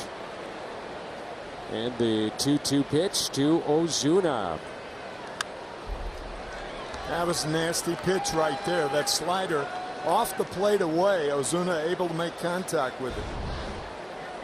You know, you hear that expression, Dan, about hitters, how they have the ability to slow it down. That's a very important ability to have when you're a major league hitter.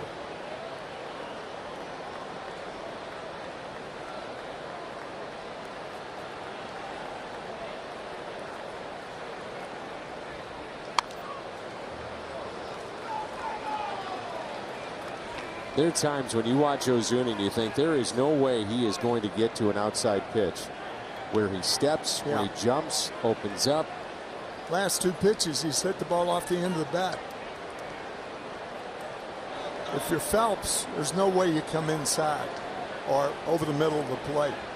Slider or fastball's got to be away. Popped up, right field. Who wants it? Castellanos.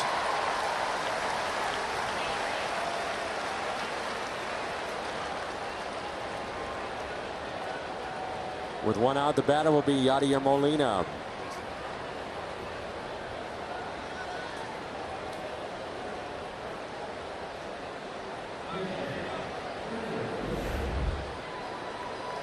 Molina struck out back in the first, singled to right and scored.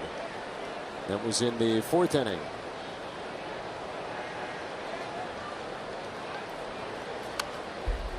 Strike 1.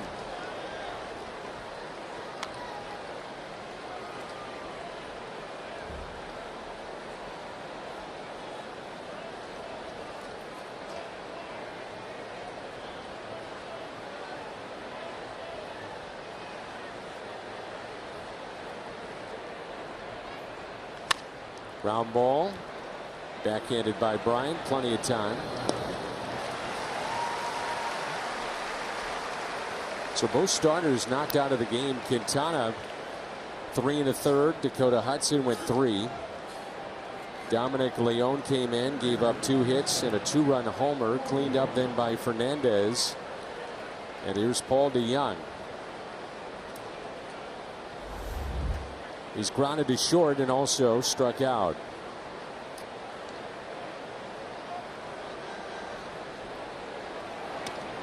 Hudson will stay at 16-7. Only one Cardinal rookie has a better winning percentage than Hudson ever. And that was Silver King in 1887. Harvey Haddix went 20-9.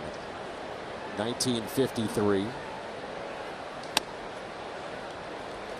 People forget because of Bill Mazeroski and his dramatics in Game 7 winning the World Series for Pittsburgh, but Harvey Haddix was the winner in that game in Game 7, 1960.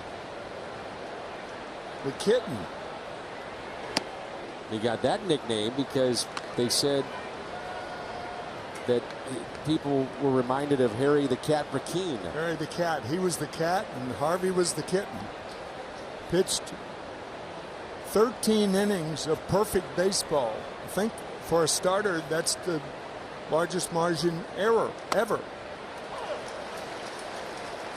1991, Major League Baseball actually changed that rule. If you have 9 scoreless, shutout, no hit, perfect innings, it's no hitter or perfect game. Mm-hmm.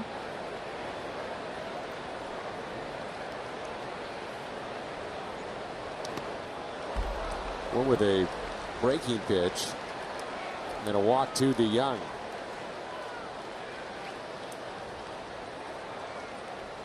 Genesis Cabrera continues to throw in the Cardinal bullpen with Schwarber, and then a pair of switch hitters and another lefty, Hayward, due up.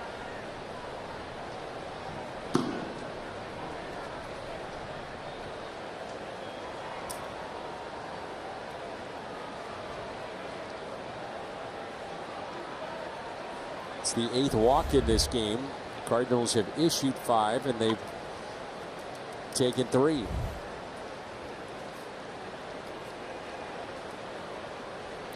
Carpenter has grounded out and hit by a pitch and a run scored.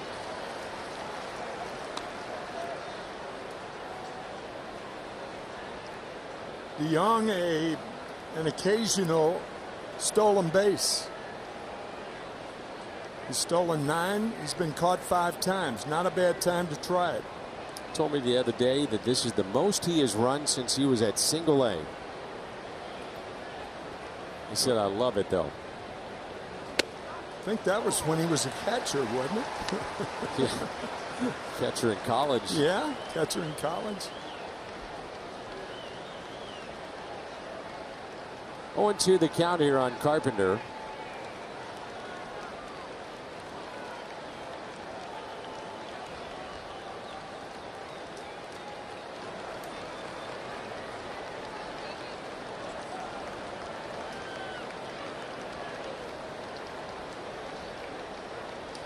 And Carpenter, a base hit into right. DeYoung stopping at second. He singles on the 0-2. Not a lot of room for Matt Carpenter once the shift is employed.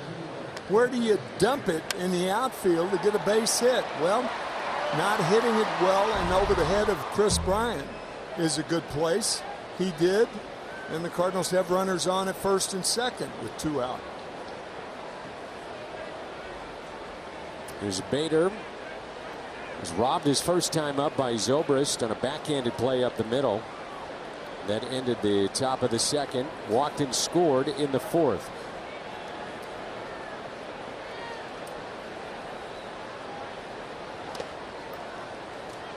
And there's ball 1.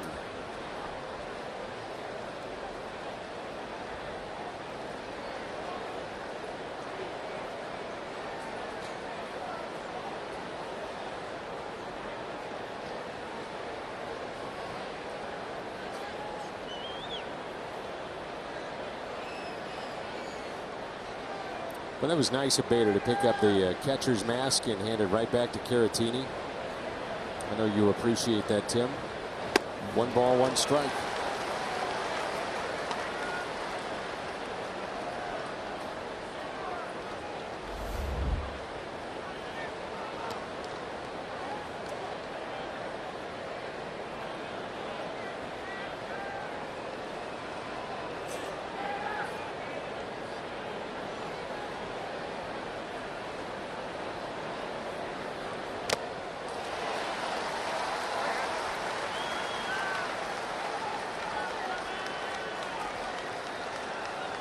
One and 2.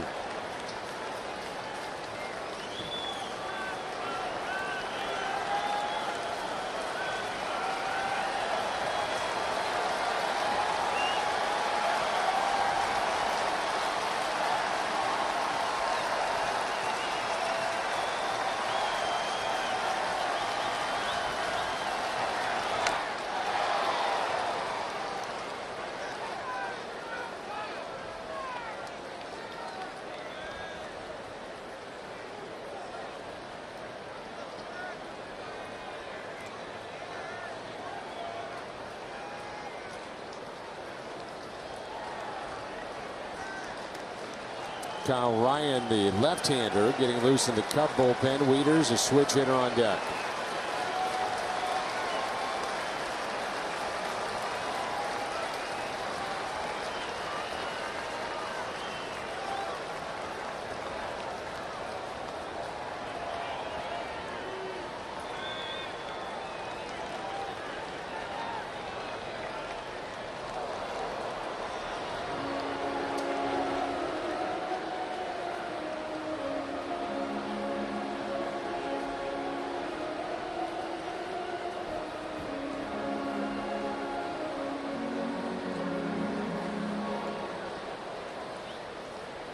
I mean, if you're Harrison Bader, you almost know that Phelps is going to go outside to you.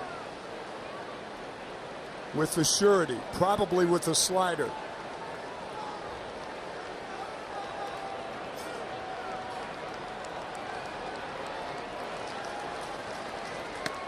Way outside, 2-2.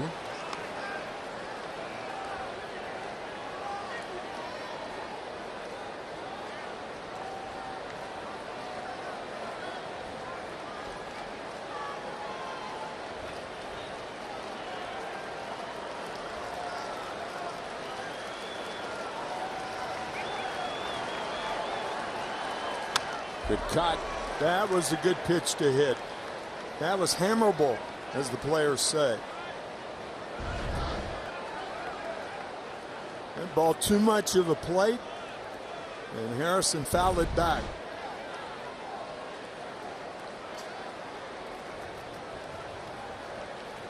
Two on, two outs. Wind is really picking up here at Wrigley Field. Rain not too far away.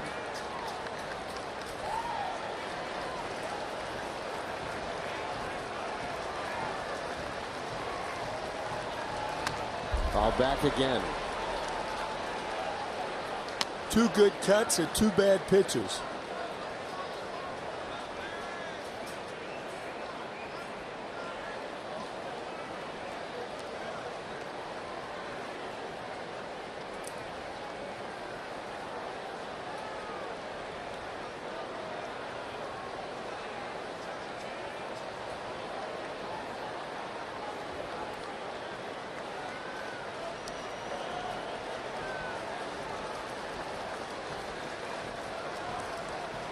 The 2-2.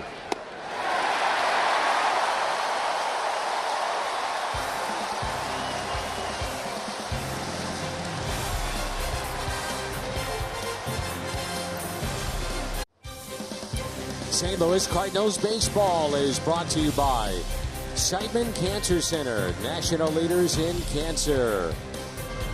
And by Toyota, let's go places.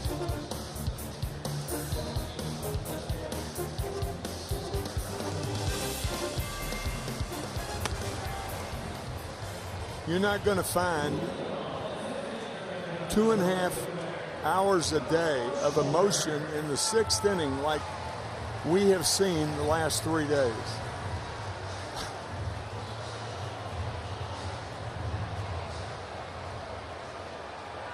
Genesis Cabrera, the pitcher. I'm impressed by this young man's not only his pitch arsenal, but his personality. He thinks he belongs. That's huge. That's ripped foul off the bat of Schwarber. Talking with John Mozeliak the other day, and I said, where is Cabrera's future, starter or reliever? And he said, well, probably when we go to spring training, he'll have a chance with the starters. See how it goes, but he's been very good in this role so far. How you carry yourself is just such a plus for any young player, whether you're a pitcher or a hitter. But he just carries himself very well, in my view. Schwarber backs away from it. Didn't like the call in the hole. 1-2. It's walked and scored and also doubled. Good breaking ball here. Ball stayed inside. The benefit of Cabrera. 2-2. Picked up in the Tommy Pham deal. And assist Cabrera.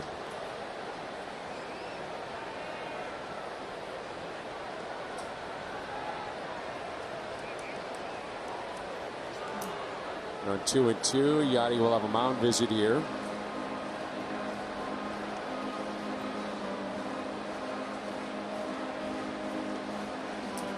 Quick word from Missouri Air National Guard. Missouri Air National Guard. For more, visit goang.com/mo.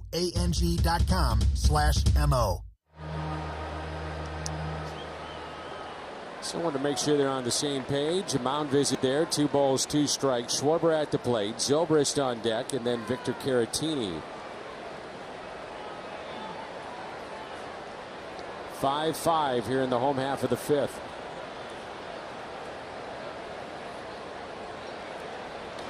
Ground ball. Backhanded by Goldschmidt. To Cabrera, late to the bag. He's safe. One guy hustled, the other guy didn't. Got to be a base hit, doesn't it? Schwarber beat the play. Cabrera's got to get over there. A lot of left-handers fall toward third. No excuse here. Why he slowed up? He slowed up probably to find the bag. You just keep going. And properly called by Chris Guccione. Infield single for Schwarber, and now Zobrist.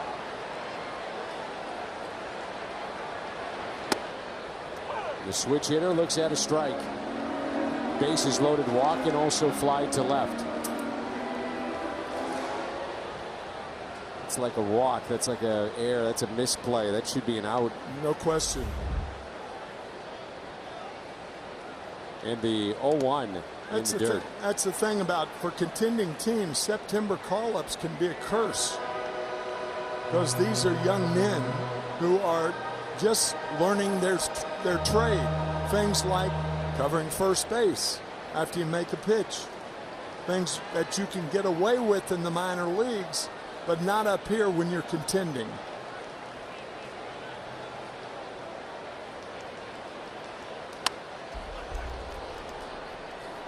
This young man has got a big, big arm. Woof. Oh, he does. No question.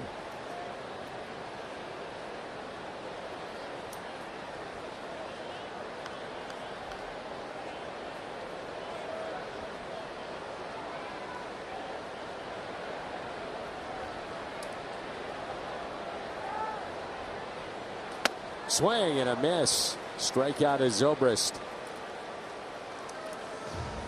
First strikeout for Cabrera. 97 miles an hour to give you an idea of what Dan was talking about.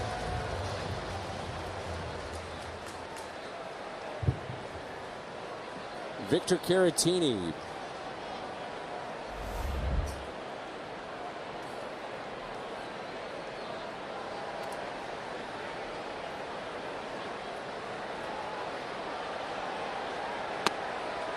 A pitch that misses in, and now it starts to rain here at the ballpark.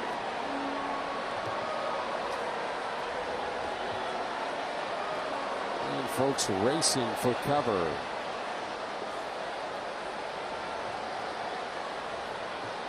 One out, runner at first, and the 1-0 pitch by Genesis Cabrera. Cabrera got a break there.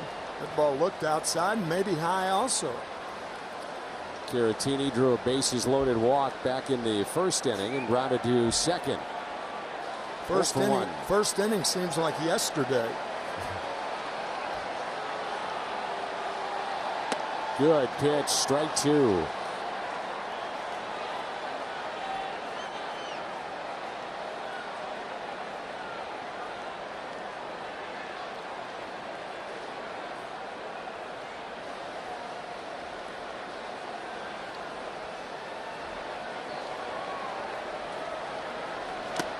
And he struck him out. So back-to-back Ks for Cabrera.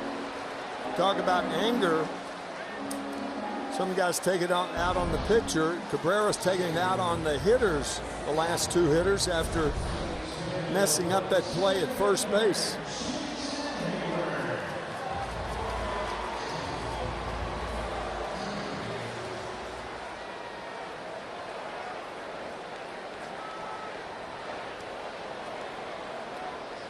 Jason Hayward. Well, the fans, unfortunately for them, they don't know what to do. Do I get up and go head for cover, or do I come back because it stopped raining? Those that left are back. Hayward on the ground. Staying on his feet, Tommy Edman, and the out. Genesis Cabrera, scoreless inning. Sixth inning rolls in. When we come back, we're tied 5-5.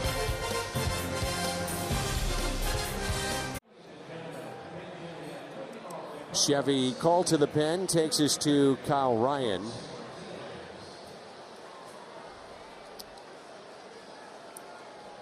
And the new catcher is Wilson Contreras.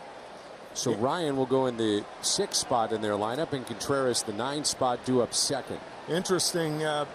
Andy Green leaving in San Diego, and partner, it was your call, as said Bruce Bochy. If he gets a job, it's going to be in San Diego, and got to believe you now. I mean, the door's open now. Yeah, that's exactly right. And they're not that far away that's right. from winning. That's right. Jose Martinez pinch hitting for Genesis Cabrera.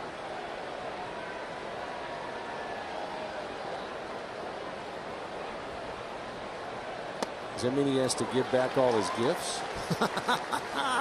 Good one. I like that. Well, he's got his fishing trip to Montana. That's 5 days. The wine was given to him by the Cardinals. Wine was given by the Cardinals, yeah. I mean, we're talking big-time wine. Yeah. Major wine.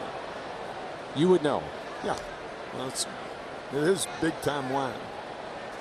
Given by the DeWitts and John Mozeliak. Pre-game ceremony the last time San Francisco was in. That's a good question, though. You give your gifts back. I'd retire every week. Yeah. No kidding. Martinez, a bouncer to short. First out.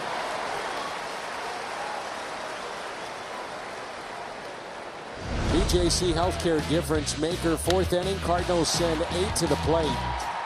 Ravello off the bench, delivers. And then with 2 strikes, so did Dexter Fowler, and that drove in 2. Made it 5-3, and then Chicago got a 2-run homer off the bench from Ian Happ to tie it 5-5.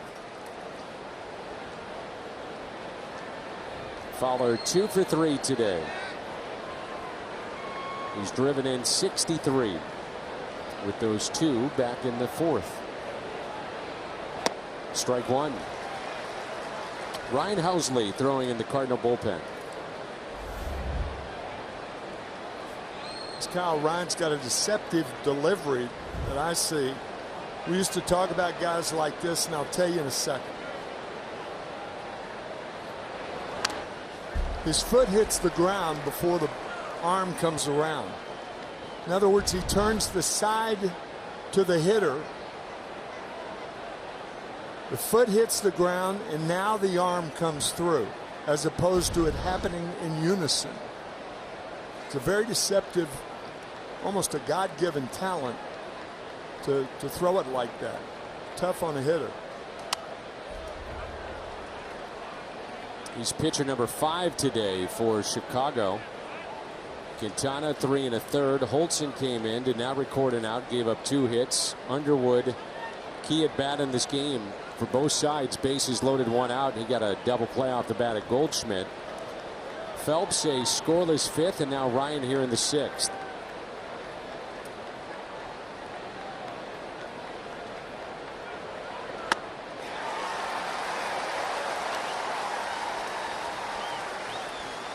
Cardinals have struck out 6 times today. If you missed the early part of the program today, you may have missed the fact that the Cardinals have set a Cardinal record. No Cardinal team ever has struck out at least 10 times for 6 games in a row, but the Cardinals have done that. That's why Dan just mentioned about the 6th today. It's appropriate. And yet they're winning these games as Edman hits it sharply to Nico Horner, and a 1-2-3 for Kyle Ryan.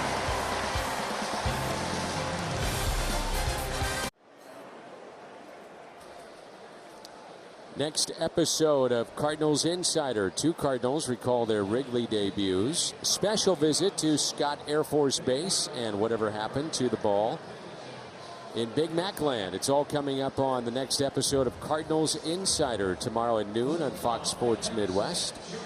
Host Ozzie Smith. Jill Falk and her team putting that show together. That'll come your way tomorrow at noon. So Cabrera, scoreless 5th inning. with a pair of strikeouts, and it gives way to Helsley.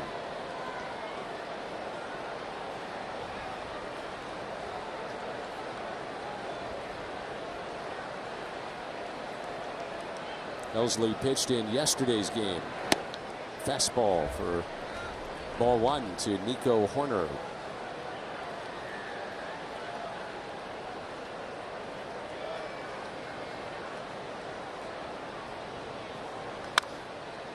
Out of play, and it's a ball and a strike. Horner is fly to right and also grounded into a fielder's choice.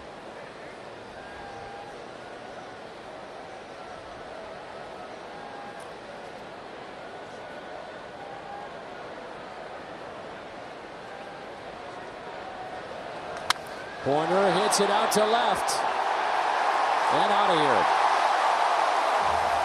His third home run.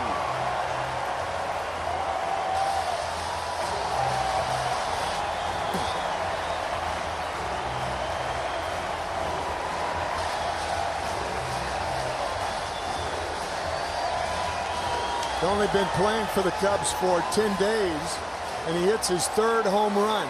By the way, the wind had shifted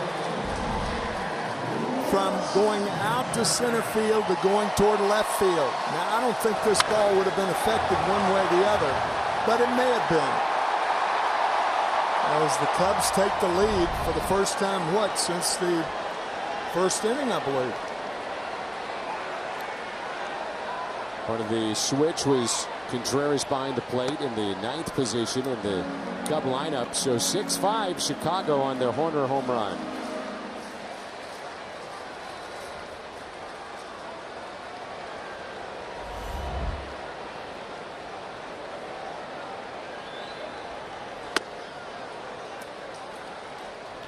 Nothing in 2.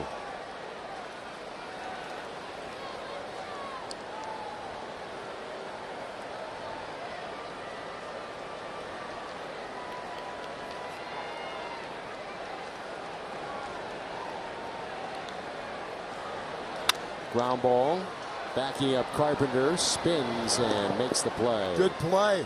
Very good play by Matt Carpenter. Matt does not have a strong throwing arm, so he works on his release to get rid of the ball quickly, going back, and he gets rid of the ball quickly, and that's why he got Contreras. Top of the lineup, Rizzo and then Castellanos.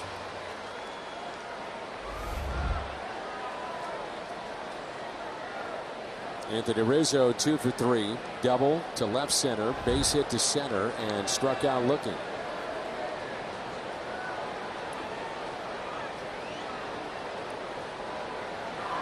I would imagine this will be his last at bat. Just thinking that, and you know, they double switched Ryan into the 6th spot.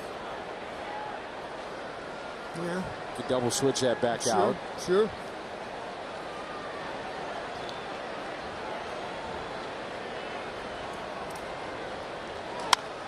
Base hit into center field for Rizzo. 3-hit day.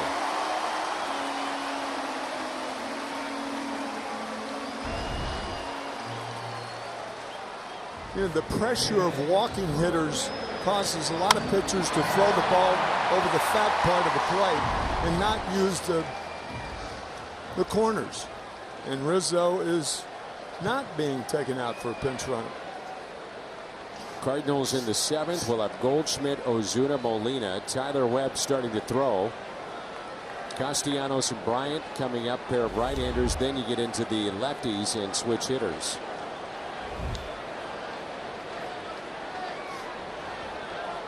Castellanos has doubled and scored, grounded to second, and also flied out to left.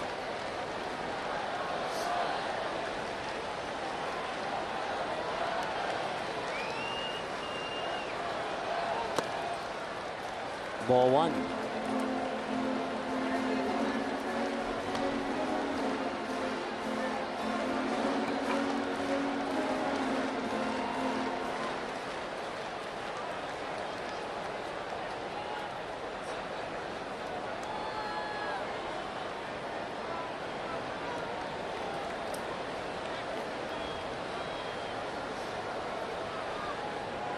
Very short lead at first base with Rizzo. And that's fouled away onto the roof here at Wrigley.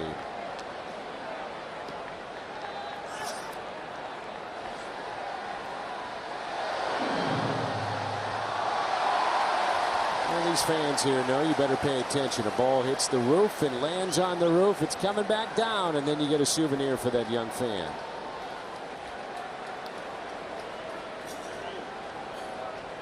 One ball, one strike.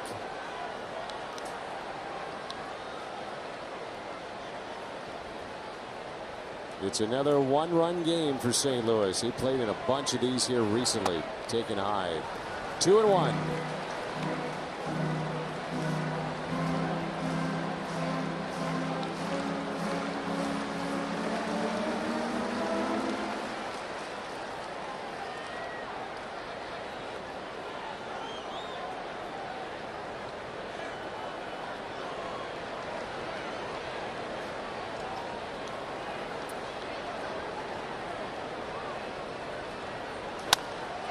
Off the end of the bat, and a fly ball into left center.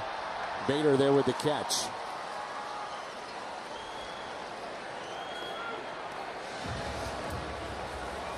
Right around the corner, it'll be spring training before you know it, and that means Cardinals vacations. 800-892-7687, cardinals.com/vacations. Chris Bryant at the plate. He's walked and scored and also struck out twice.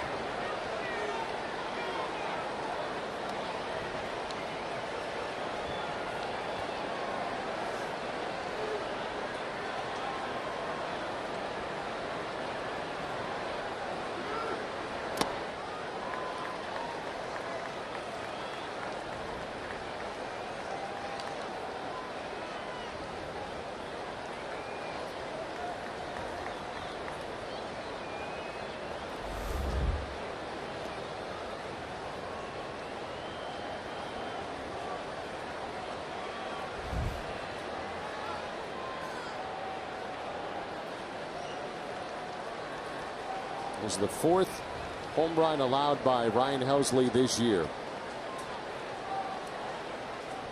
It's given the Cubs this one-run lead. One ball, one strike. When you have to throw a strike, that's a good spot to put it. Ball low and away to Bryant. That was nasty.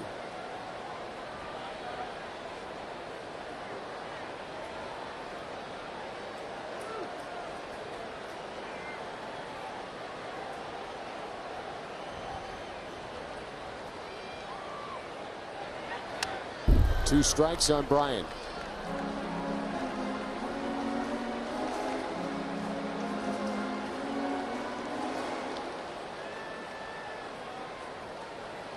Nobody getting loose for the Cubs in their bullpen. That means the lefty Ryan would face Goldschmidt, Ozuna, Molina, at least for the time being. Yeah, and think about it with the Cardinals. In one sense, you could be blown out of this game. 3 runs in the first inning. Cardinals had scored a run. The fact that they're still alive is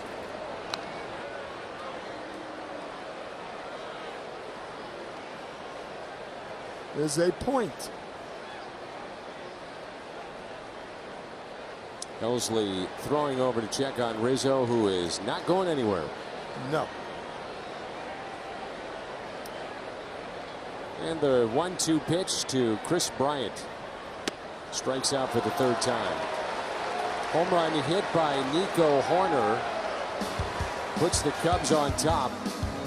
The middle of the Cardinal lineup coming up. Play tomorrow afternoon. You can watch the Blues. 3 home preseason games live on Fox Sports Go. Blues host the Blue Jackets tomorrow at 2:30. And stream it live on Fox Sports Go.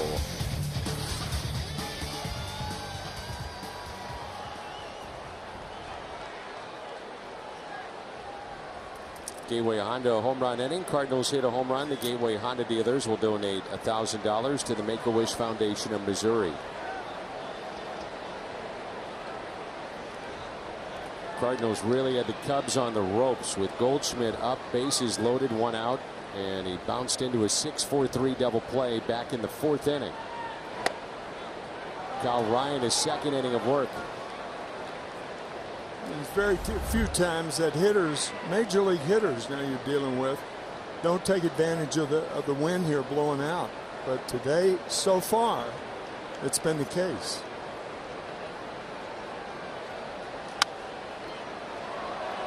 A ball and a strike on Goldschmidt, who's driven in 2 today of the 5 for St. Louis. Quintana, Holtzen, Underwood, Phelps, and Ryan for 2nd inning.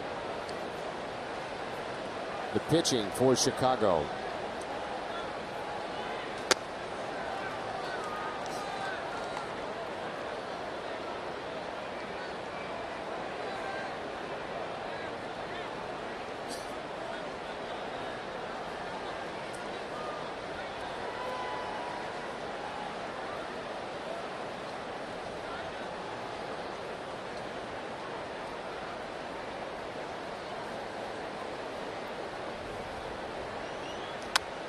Got in just enough, 2-2.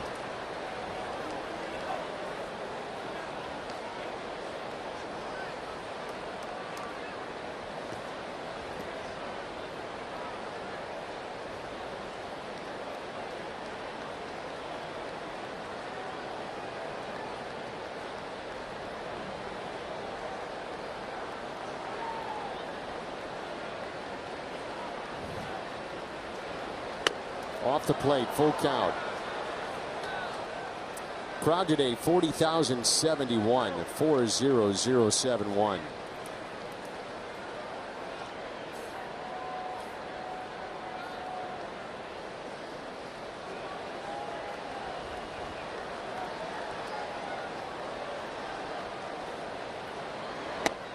And he missed inside on a leadoff walk. So the tying run is aboard. That was a good at bat by Goldschmidt. Those were tough pitches from Ryan. I'm impressed by this left-hander. First base runner that Ryan has allowed, and now Marcell Ozuna. What would you say Marcell was? 0 for his last 18. Good time to pop out of it. One of those long balls we were talking about.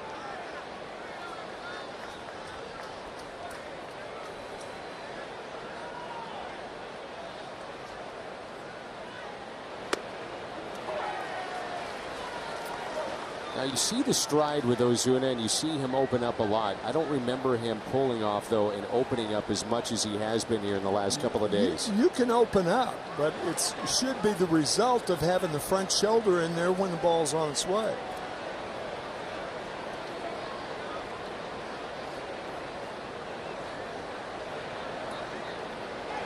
See where that front foot is? Try to put it simply. The front shoulder opening up is a result of it being closed. That's proper. But when it opens up like that, there's no place to go. They're going to get you out all day outside. Quick move and back in safely.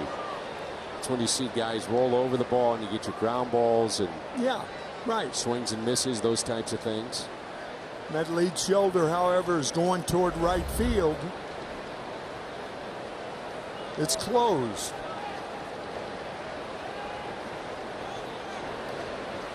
Here's an 0-2 pitch to Marcell Ozuna. And Ozuna hits it in the air out to left center. He opened up on that one. Cardinals back on top.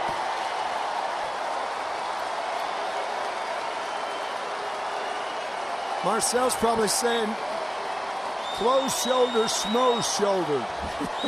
He hit that ball off the ground, man.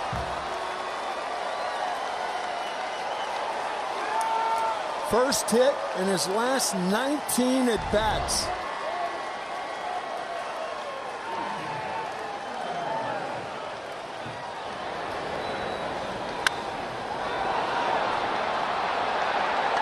Cardinals finally get one up in the breeze. Had a lead change 4 different times in this game, and Marcell Ozuna connects with number 29.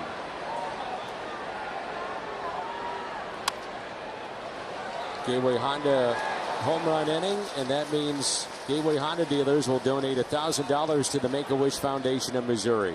Cardinals needed it, and so did Marcell Ozuna. Amen.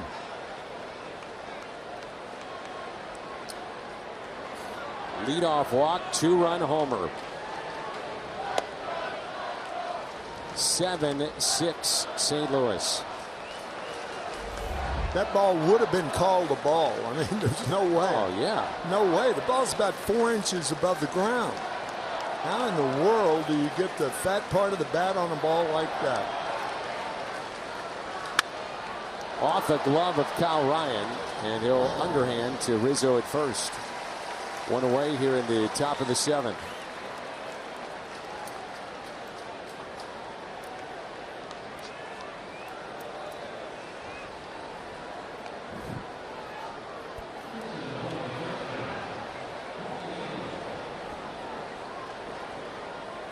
Here's Paul DeYoung, 0 for 2. A ground out to short, struck out, and also walked.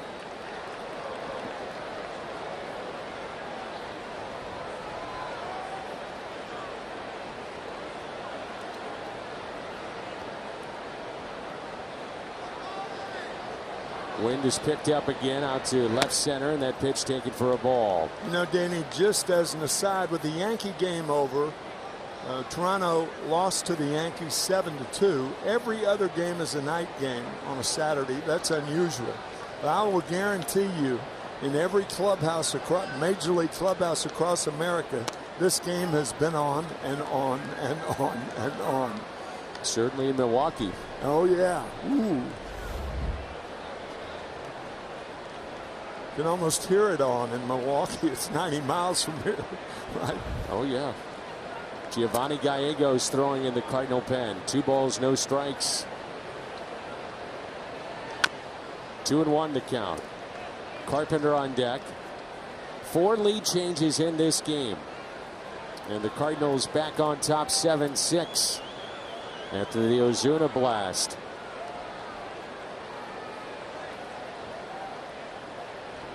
Carlos Martinez has thrown in 3 straight games, and as we talked about yesterday, every manager starts to think, how are we going to get to the 9th with a lead? Who gets us there? How do you bridge the gap? As DeYoung connects with a base hit out to left, and he'll stop at first base.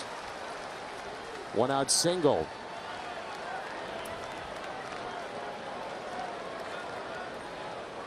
The thing about this inning that surprised me, as much as Joe Madden has gone to his bullpen, but letting the lefty face the right-handers in the middle of this lineup in the 7th with a 1-run lead.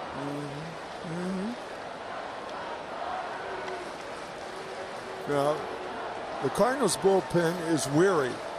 The Cub bullpen is flat out tired.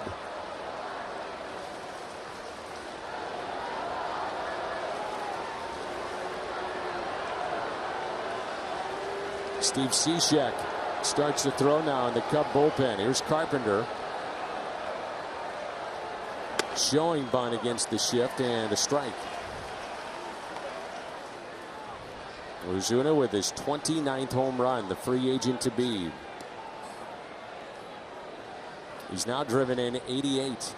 Dozen RBIs away from 100 also. Goldschmidt 9 away from 100.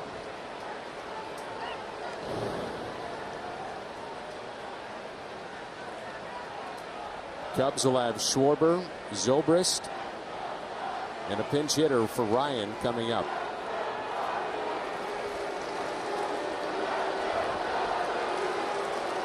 Cardinal fans, they're trying to boo out the noise that St. Louis fans are making here at Wrigley. The 0-1 pitch. Carpenter with a fly ball. Out to center, backing up Hayward. It's off the top of the ivy. DeYoung to third. Carpenter is going to be tagged out. Oh, brother. Number one, DeYoung didn't go far enough around second base. He wasn't even to the bag. He should have scored on that ball. Remember, we talked about it yesterday. The closer the outfielder gets to the wall, the closer you get to second.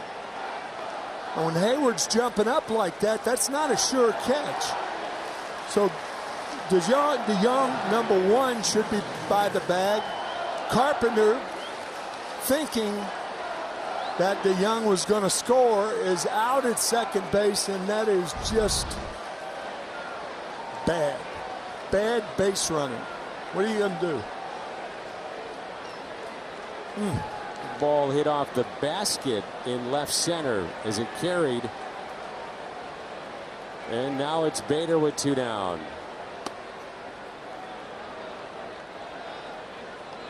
And the play's in front of him. He's not going to go to third. I don't understand that. He's not going to go to third under any circumstance. That's my point.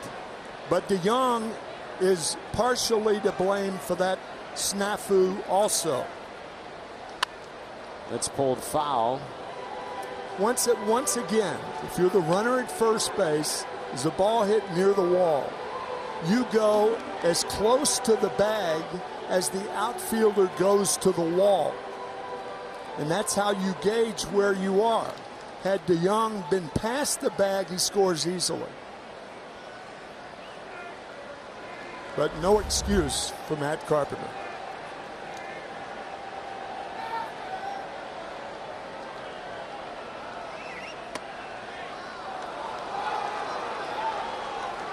Matt Wieters has moved to the on-deck circle.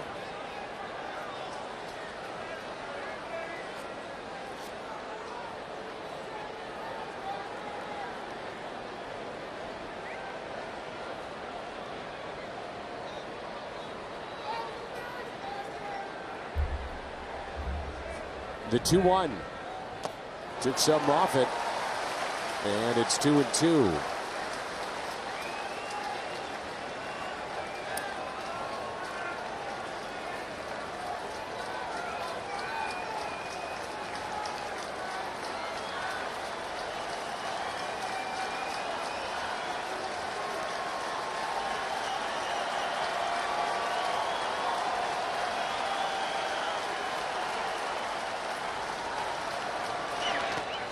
Ball gets away, but DeYoung staying put.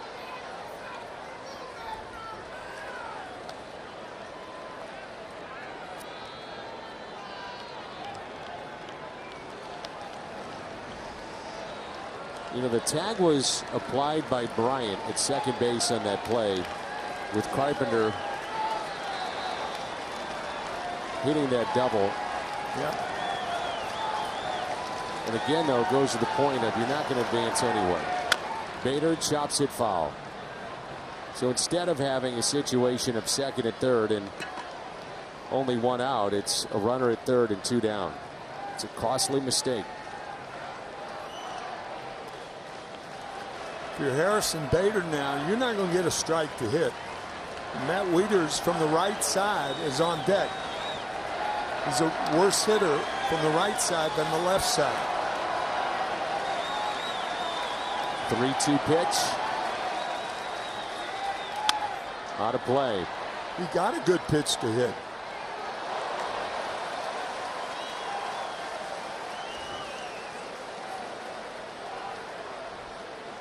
We thought that wind had changed a little bit, Danny, in center field. It hasn't. That ball Carpenter hit, there's no way that ball gets out of the ballpark under normal circumstances.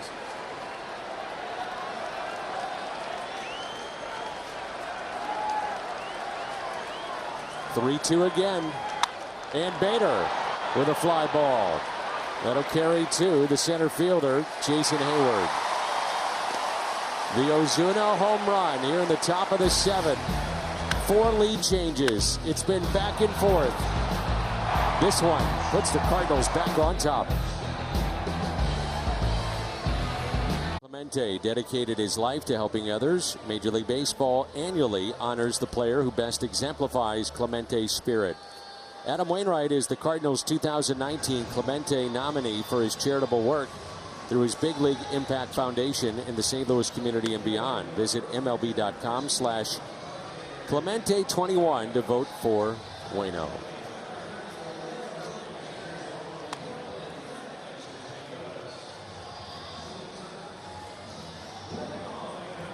This will be a double switch.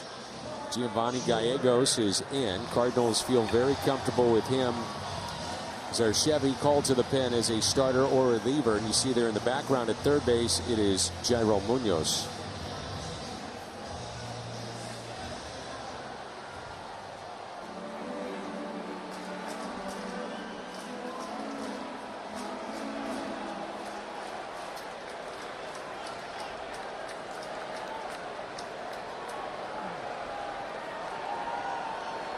Schwarber, Zobrist, and a pinch hitter. 7-6 Cardinals.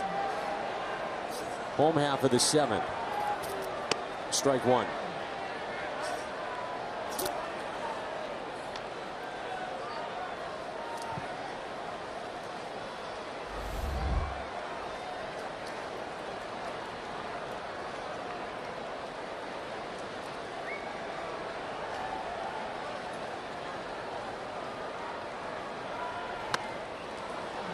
Oh, 2. It's almost as though Gallegos' fastball acts as a slider. That's how much movement there is on that pitch. What gets interesting here, Tim, is what the Cardinals may do if they get to that spot in the ninth with a save situation. Both Carlos Martinez and Andrew Miller have thrown 3 days in a row. You've had Danny, John if you Gant. got a shot, my deal, go for it. You got John Gant, I know. He's not been sharp here lately. That's a problem. 3 walks the other night, indicative of that. Brebbia has been used a ton. He threw over an inning yesterday. That's fouled back. Sometimes when you're running out of time, when the season, you can see the end of the season, you chuck whether a pitcher's pitched 3 or 4 days in a row. It's historic in baseball. Happens all the time.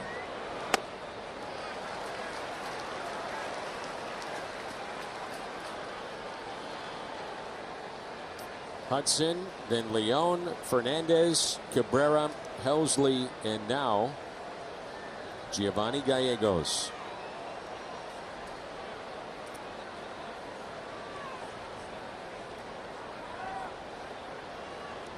Two and two, the count on Schwarber.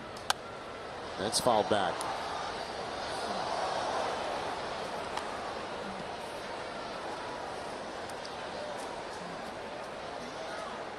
Shift on the right side.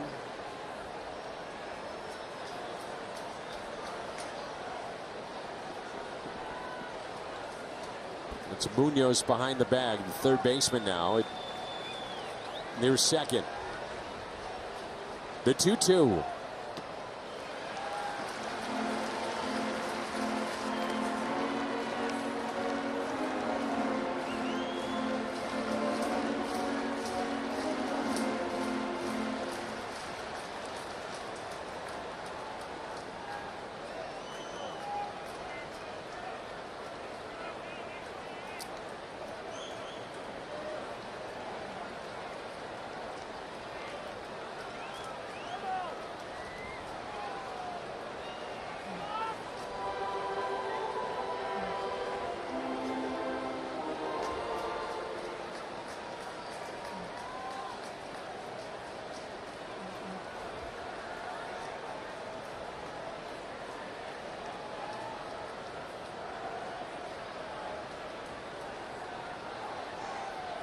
He got him. Got him with the slider. That's a rarity to get Kyle Schwarber on a bad pitch on 3-2. Good pitch from Gallegos and good call from Molina.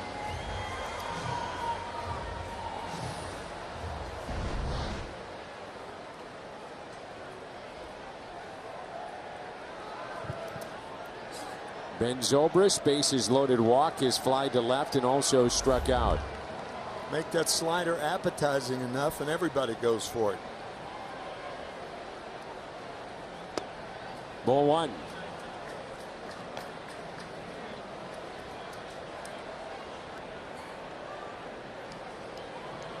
Day game tomorrow. That'll wrap up the Cubs' home portion of the regular season of their schedule. Cardinals will fly to Arizona after the ball game and take on the Diamondbacks, first at 3 beginning on Monday night. We will have 2 of the 3 games for you right here on Fox Sports Midwest. Off day Thursday, then the Cubs at Busch. Good seats still remain, the final weekend series.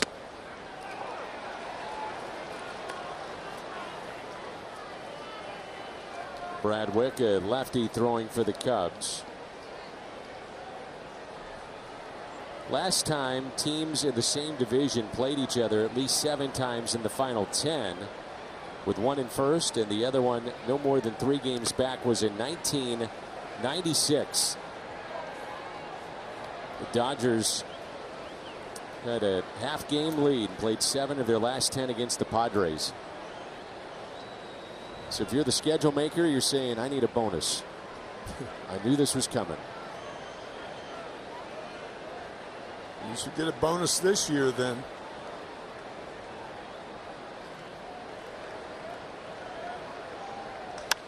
Zobrist hits it out to right. One hops over the wall, and it's a 1-out double.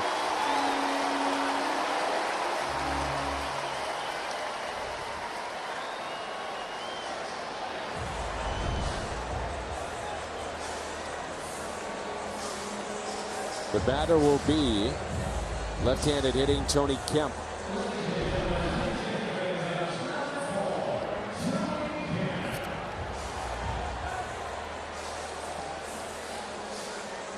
Came on as a pinch hitter yesterday and drew a walk.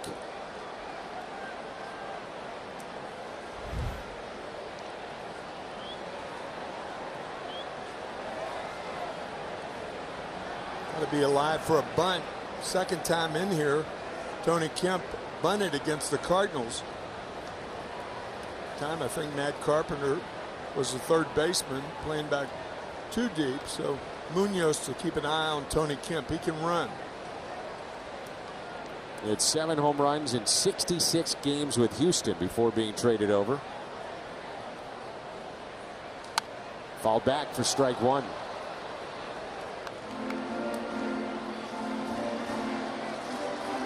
Zobrist is getting a huge lead at second base. Gallegos really wasn't paying much attention to him on that first pitch. See if that changes here.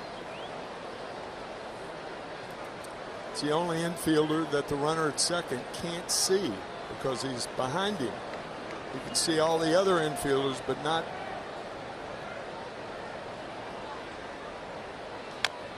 Foul ball and strike 2. And Dan, the interesting thing is Brian Butterfield, the third base coach, is so far up the line that he can't help Zobrist out, who is in dire need of help because of what you pointed out.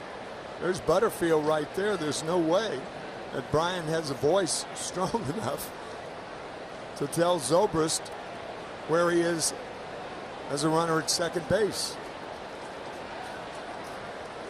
There's an 0-2 pitch. He struck him out. Second strikeout for Giovanni Gallegos.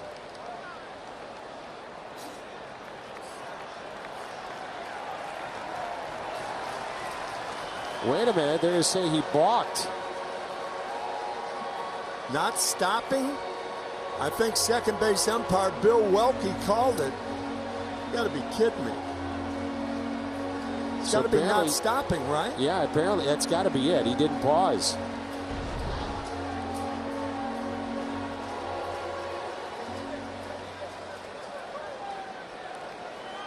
I mean, you do that the whole game. We try to be as fair as we can on the air. But, I mean, that is called by a guy who is the, make a case farther away from the pitcher than any of the other umpires, and he calls him for not stopping. And now the infield has to come in, and he's still alive. It's a huge play, exactly. Wow. So the infield in. And again an 0-2 pitch. And this time Kemp sends it out to center. And it is gone. Oh my goodness. From a strikeout to being on the bench to a 2-run homer.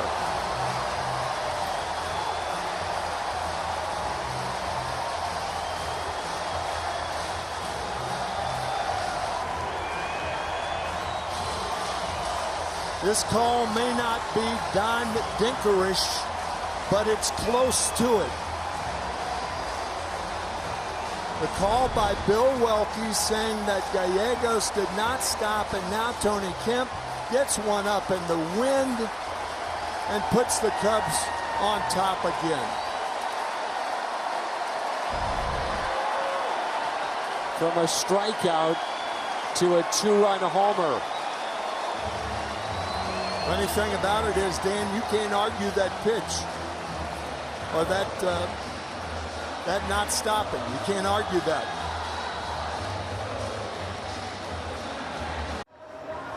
Mike Schill trying to get an explanation as to why it was a balk. It did get a little heated, but not enough for him to get thrown out, it didn't look like. It's changed the complexion of the game clearly. Oh my gosh. So now Tyler Webb is in, and our Chevy called to the pen.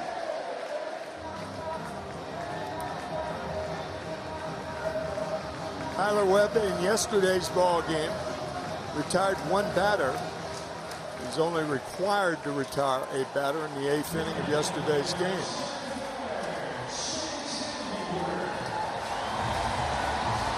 Of all the things that could have been called, that was the most shocking to me, Dan. You were doing play-by-play. I mean, had to be just, what happened here? It certainly was the case with me. Everybody. Bizarre. Strike 2, Hayward.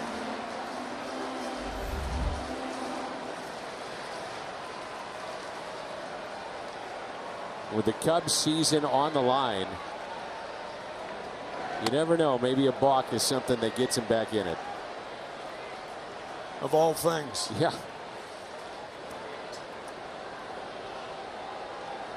Get on base so you hope he balks.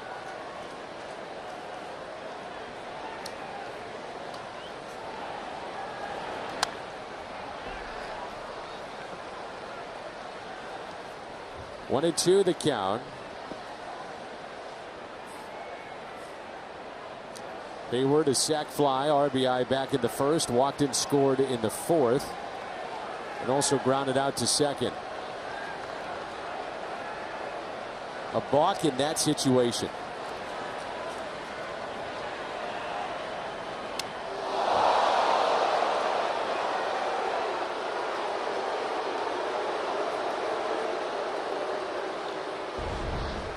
You know, the idea of a balk is that you cannot deceive the runner.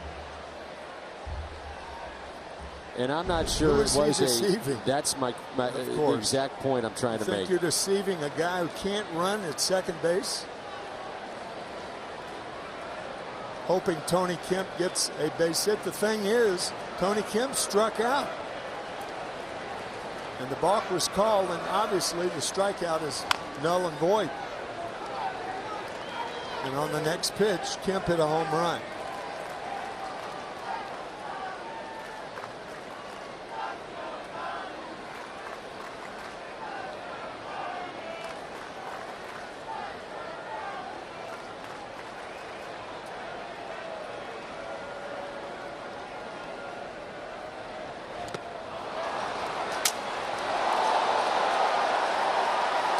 Gets a cheer for that. That's something to really cheer about. A broken bat across your knee.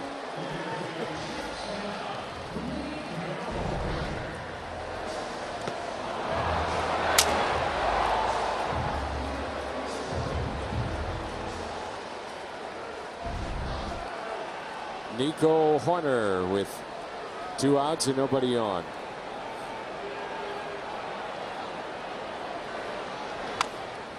Ground ball, charging Munoz, and the out. A balk, strikeout, null and void, 2-run homer, Cubs lead. Brad Wick is the new pitcher in. Our Chevy called to the pen. 5 different lead changes in this game. Back and forth it's gone.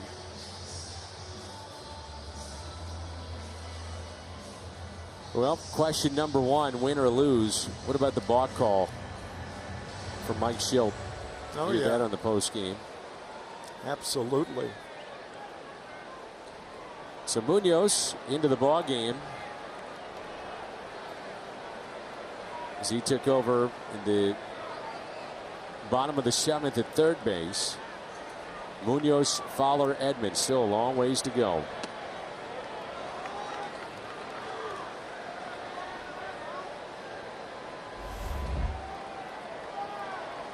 Ryan went 2 innings, and now Wick.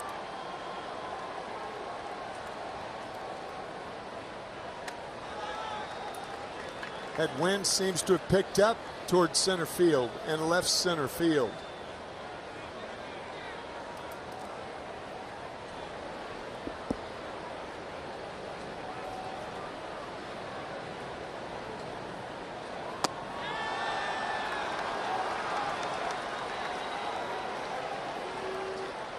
Munoz trying to fight his way on.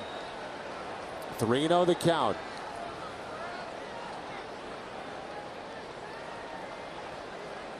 One-run lead for the Cubs here in the top of the 8th. The 3-0 pitch to Munoz. 3-1. I think taking again would be wise. Against a pitcher who has not shown that he could throw a strike yet. First 4 pitches, 3-1. Time called.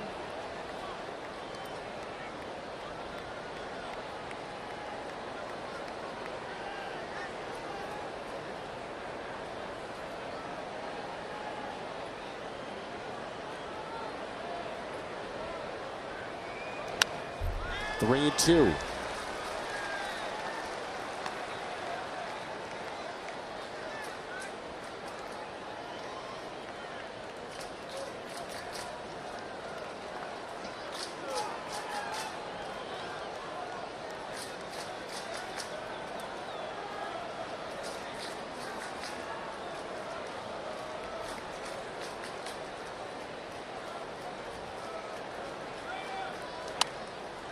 That was a good pitch to hit right there. Talked about it many, many times. Munoz, one of the best 2-strike hitters for a young hitter, or for any hitter really, in the National League.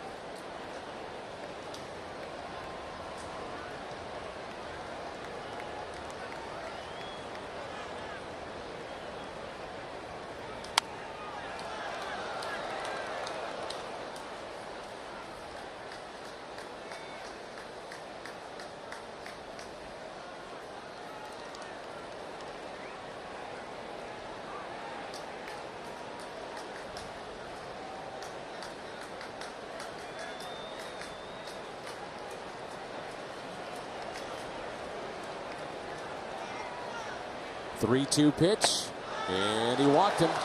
Lead-off walk. Pretty good at bat, huh? Absolutely.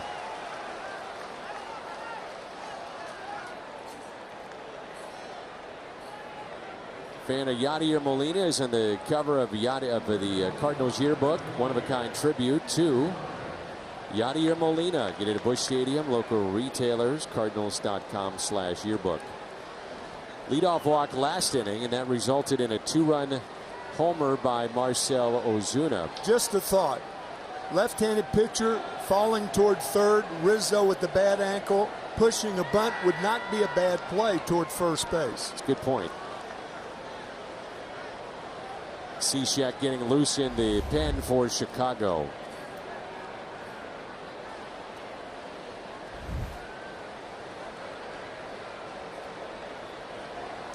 Munoz, good speed at first. Remember, Contreras is the catcher now. Bring that up properly, because he's got the best throwing arm in the National League, if not baseball.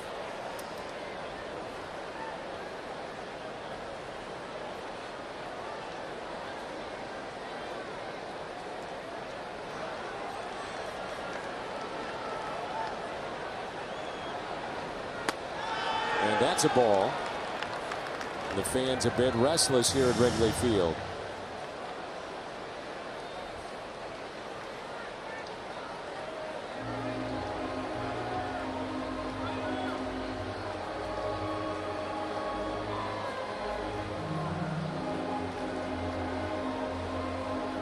I wonder if Bill Welty is going to make sure that Wick comes to a stop. Just thinking that. It's certainly part of the drama here. I mean, it's a fair statement. If he doesn't, he's going to hear about it. That's right.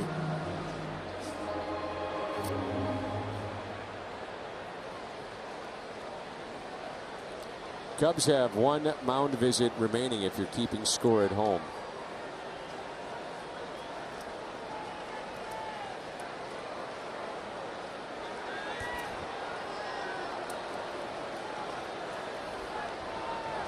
One ball and no strikes on Fowler. 2 hits today and a pair of strikeouts. He's driven in 2.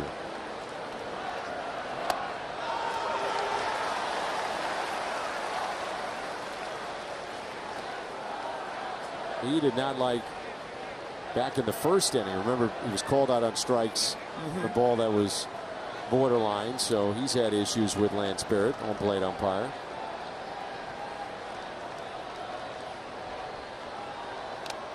Exactly what you're talking about, trying to push it to that right side. Thing about that is try to do it on the first pitch or the second pitch, or before there's a strike on you, because now it's 2 strikes on him.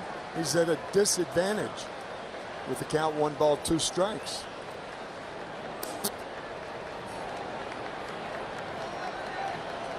Here's a check again on Munoz. 1-2 the count.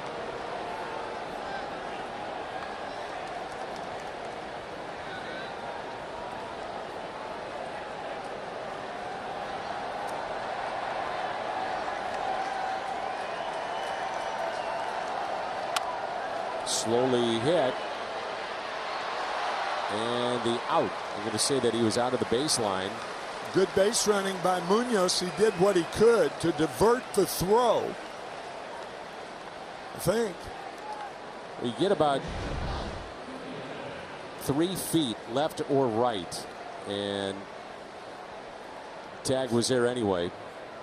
Yeah, he's out, no question about it, but still, it's better than stopping, getting in a rundown in that situation.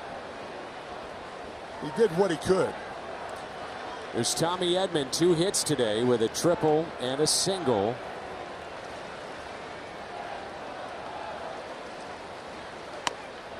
And that's a ball. Also grounded into a fielder's choice and grounded out to short. Tying run is at first base and Fowler. Dan, you notice Contreras just outside. That was odd. That was almost like a pitch out. But it wasn't.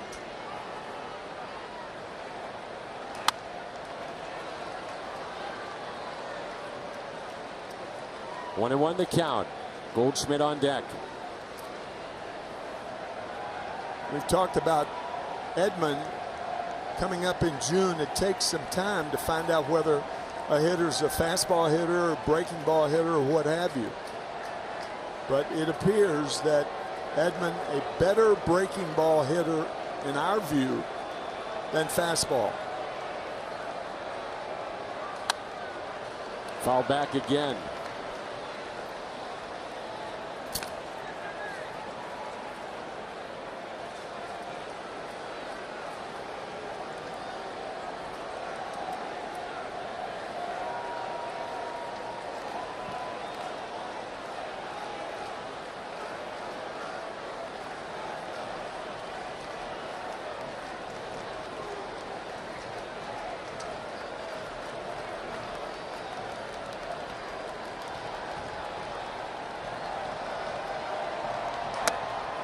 2-2.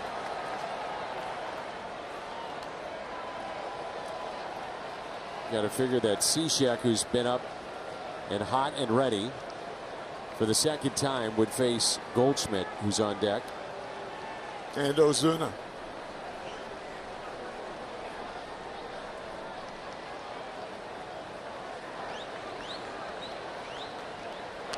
Edman hit by pitch.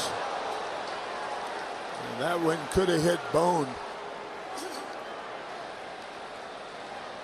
Looks like Tommy really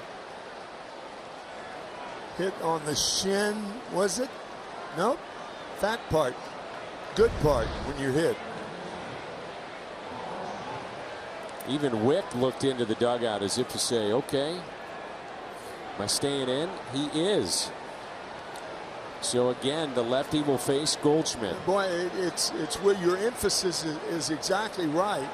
And I mean, if Cishek can't come in a game like this, what's he doing up? He's got to be tired. You know, those old cards, they'll do it.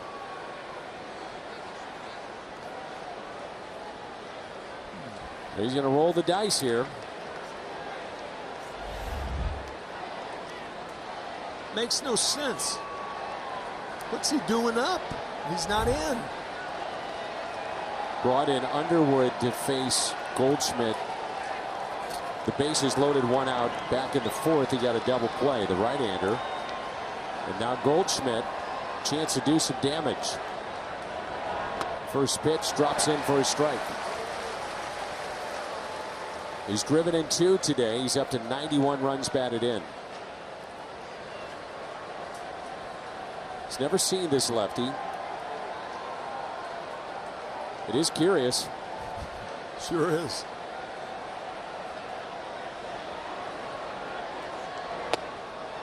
Back-to-back breaking balls, and it's 1-1.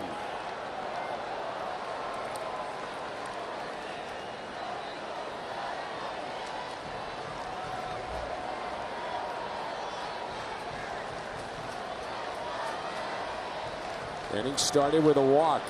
Fowler grounded out. Edman was hit by a pitch. Inside. 2 balls, 1 strike. Ozuna, who is homered, is on deck. Boy, an ideal spot for Goldschmidt. Ahead in the count.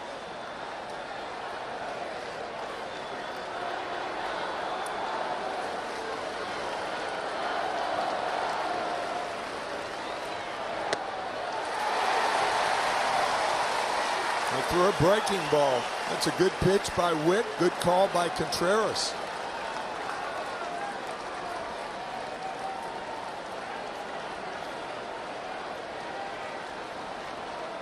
Big pitch here on 2-2. 1 out, 2 on. Goldschmidt at the plate.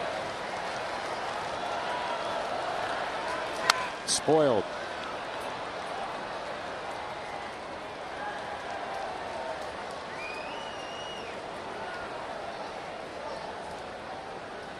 Wick is the 6th pitcher used by Chicago today.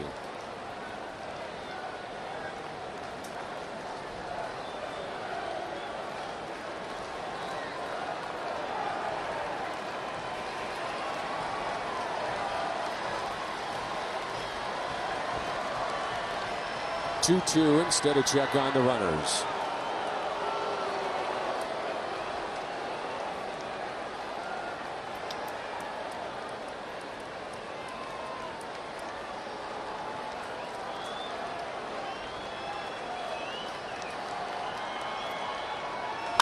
And Goldschmidt hits a high fly ball into left.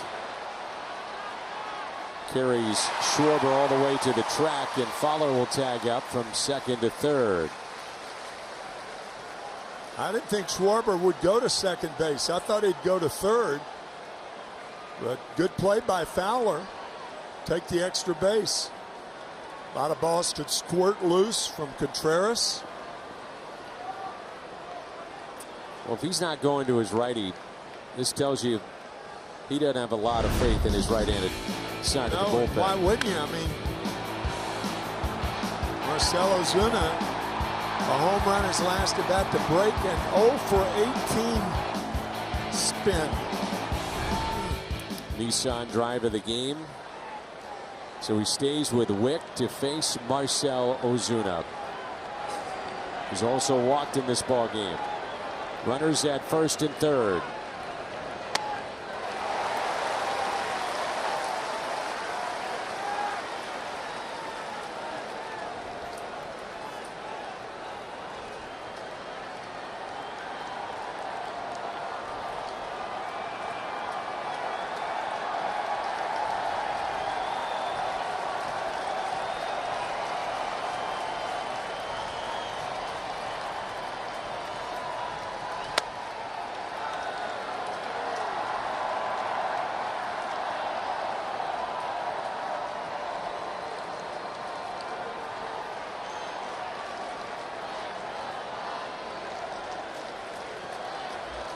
One ball, one strike.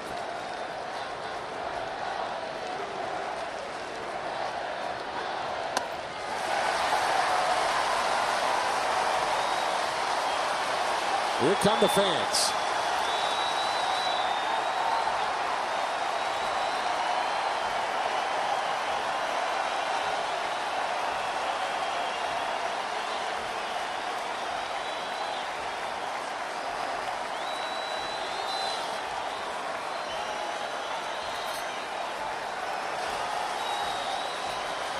Runner goes from first, and it's fouled back. I don't know if you've noticed, Dan, but Zobrist is bouncing around behind second base, and you're not supposed to do that. He's done that all game. Yeah. He's bouncing around to try to divert the hitter into watching him and not the ball. He's done it all game long. Yeah, well, I only noticed it the last couple of innings. Yeah. Caught my attention early. Yeah.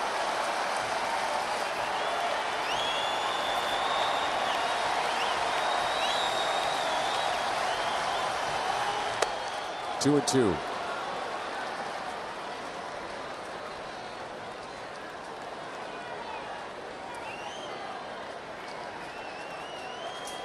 That originally happened in baseball, if my memory is correct, when they pulled the Lou Boudreau shift on Ted Williams. And Lou Boudreau, as the manager and shortstop, bounced around behind second base.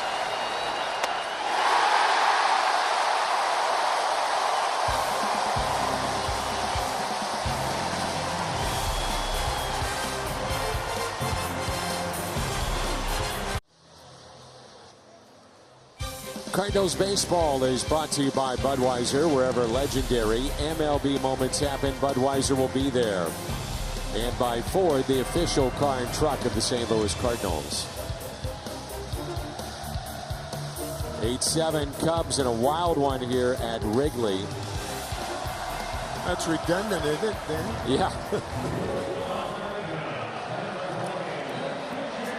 The second base umpire has been in the middle of all of it. Bill Welke here in just this last inning alone, as Contreras will lead it off. You had the balk call on what would have been strike three, and then the next pitch turned into a home run.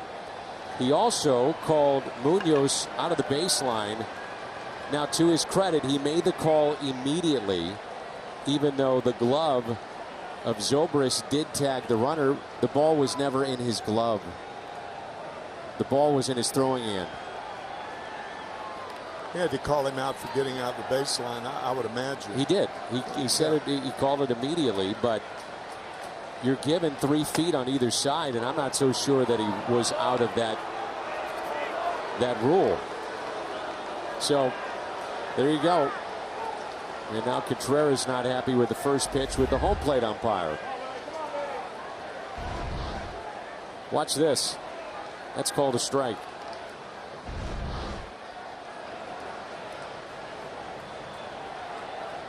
Here's the 0-1. Now 0-2. John Gant throwing in the Cardinal bullpen, and then Craig Kimbrell getting loose. Gave up the home run to Carpenter the other night. He's getting ready for that 9th inning.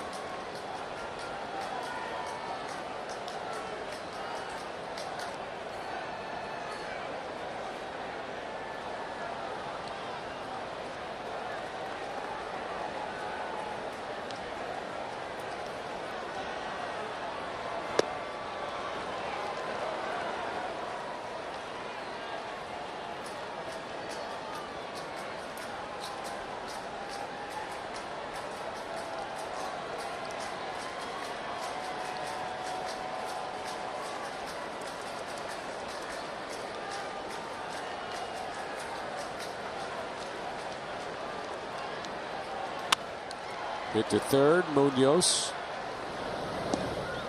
One out.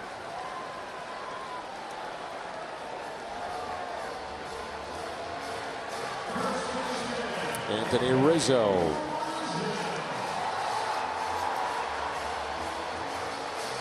Now, the one thing about Rizzo is you got to hand it to him. I mean, the guy is playing hurt, and he is hurt, as he shows by bouncing around like that, sprained right ankle.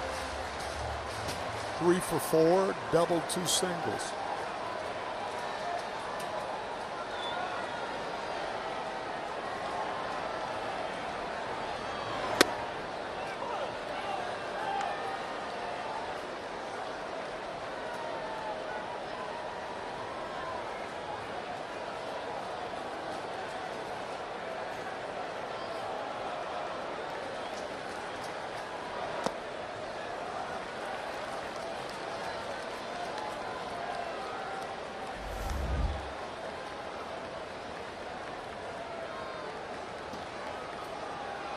The other thing about that balk, too, was called so late. Yeah, it was. It's the first thing that hit me. I didn't say anything about it because there were so many other implications to that play. At the time, the Cardinals leading by a run, and Tony Kemp had struck out, and on the next pitch, he homered, for crying out loud.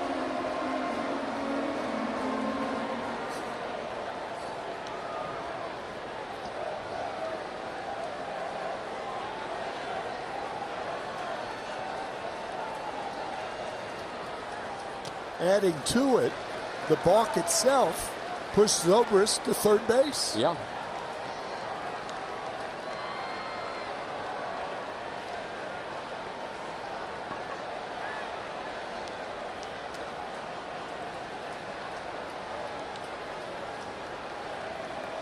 Two, fouled back.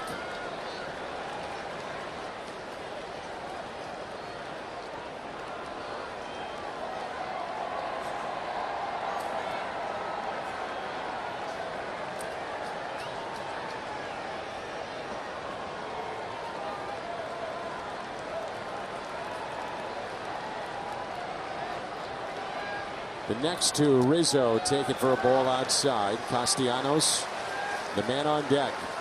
Looking ahead to the ninth inning, Cardinals have Molina, DeYoung, and Webb spot.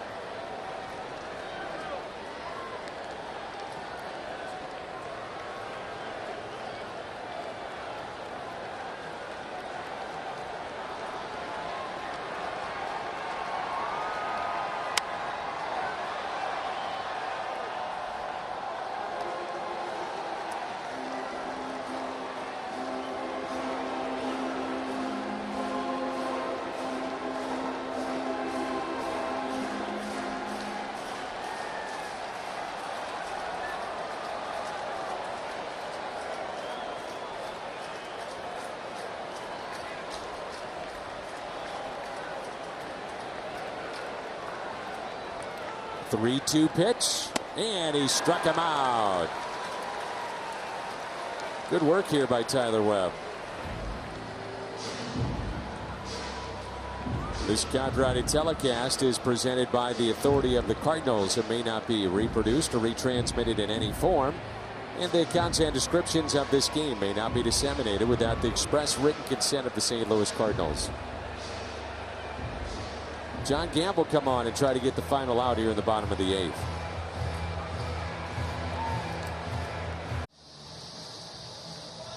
Eight-7, Chicago with a one-run lead, and they were able to get that lead with a couple of plays. A little controversy undoubtedly. Budweiser play of the game was called a balk. And Kemp thought he struck out. Balk was called. Runner advanced to third. Next pitch, home run.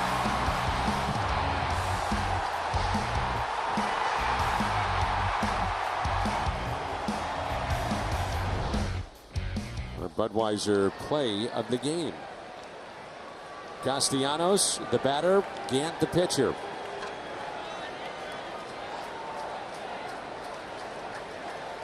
Eighth pitcher used by St. Louis today. I mean, emotions run very high, but it's tough to ignore what I'm sure the players, they're not going to say it, but Mike Schilt and all of them, it's tough to ignore something that didn't occur. Backhanded by Edman. It didn't occur in the play of the game. It was a non-play that was pivotal so far in this game. A balk.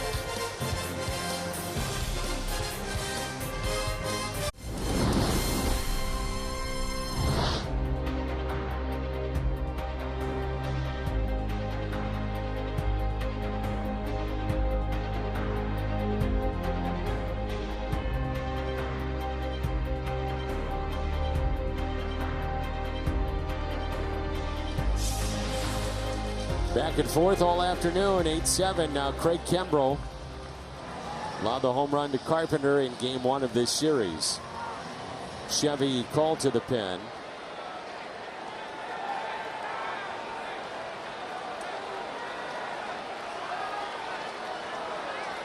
Almora takes over in center. 9th inning rolls in. Molina struck out, singled, grounded out twice. First pitch and a high fly ball. Left center at the wall, gone! One pitch, he tied it! He tied it!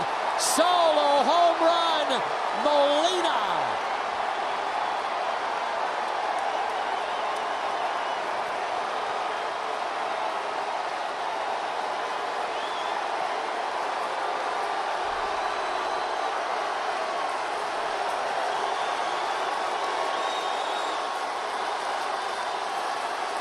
By the way, the wind is still blowing out. If you were wondering. He loves that first pitch swinging, and he does so here and has tied the game up at 8. And that pitch was out of the strike zone. That was an eye-high fastball, and Kimbrell does it again. 2 days ago to Matt Carpenter. And this one driven out to left center. Back to back. Yes! Yes! Yes! St. Louis on top. 2 bombs. 2 pitches. 9-8 St. Louis. They're shocked here at Wrigley.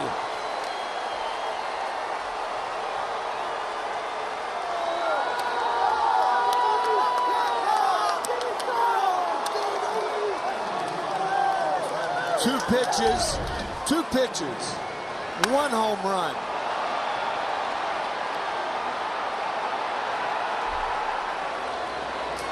Two home runs. Cardinals on top again.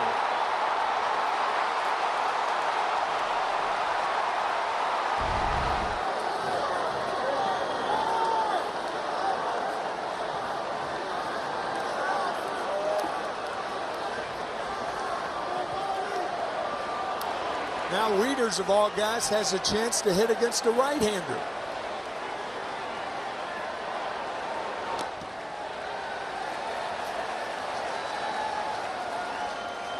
They're stunned here at Wrigley.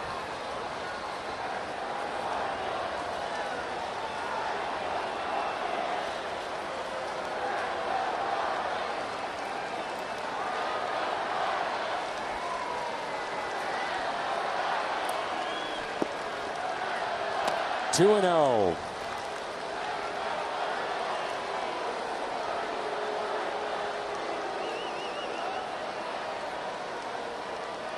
Not many jobs where you can watch your partner writhing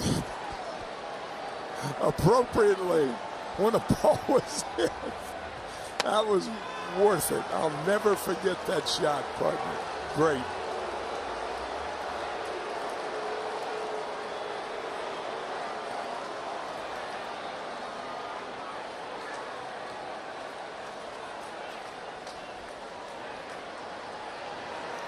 .30 pitch now.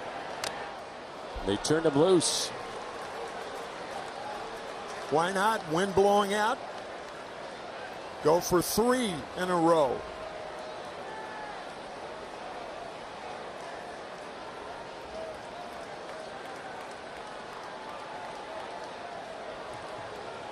Carlos Martinez was up and getting loose. He walked him. Back-to-back homers, and now a walk and the boos.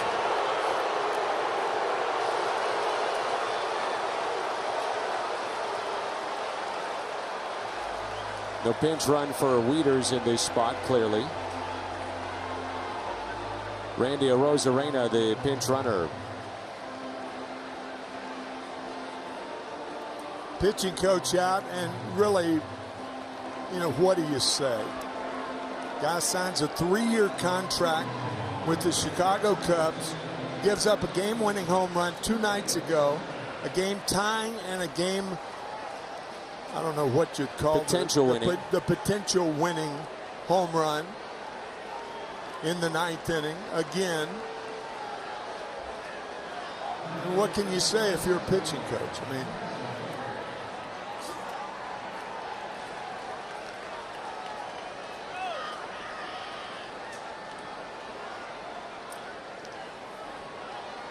home plate umpires calling time. That's Lance Barrett. It's like trying to get organized back there with all the switches and 339 pitches thrown yesterday by 15 pitchers. And a like number this afternoon. Yeah.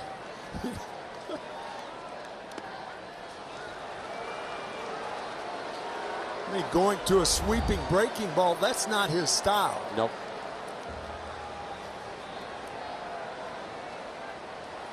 Of all the stunned people in this ballpark, in Chicago's surroundings, you're looking at the most stunned. The guy on the mound. Yes.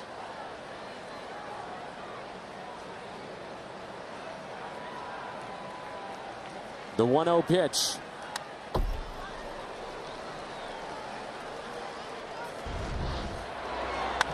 The bench reaction after the DeYoung homer.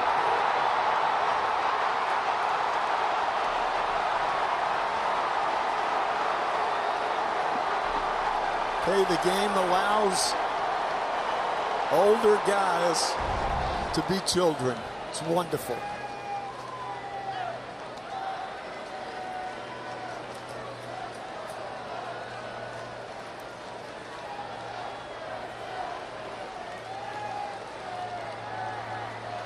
Bryant, Schwarber, Zobrist due up for the Cubs in the bottom of the 9th.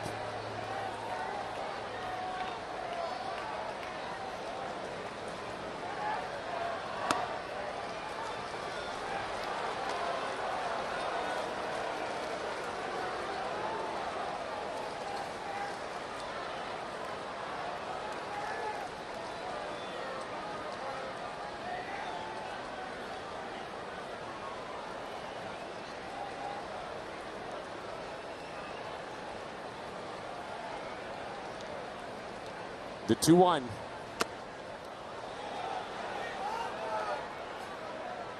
Showing bunt, pulled back. Kimbrel thought that was a strike, and instead it's 3-1. Holland getting loose, the lefty, along with Brandon Kinsler.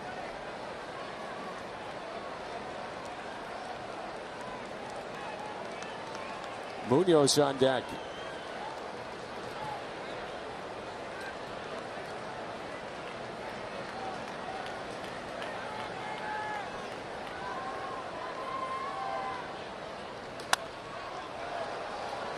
Out of play.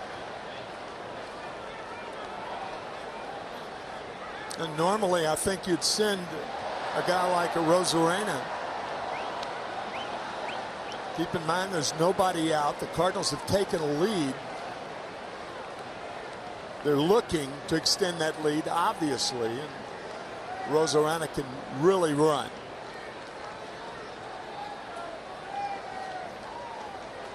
Kimbrel not quick to the plate. Was not running, went with the breaking pitch and a strikeout of Bader.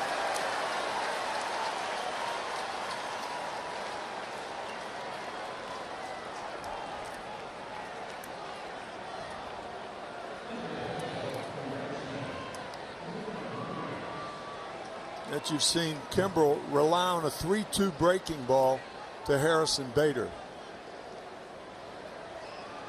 Should tell you where he's at right now. Yeah, exactly.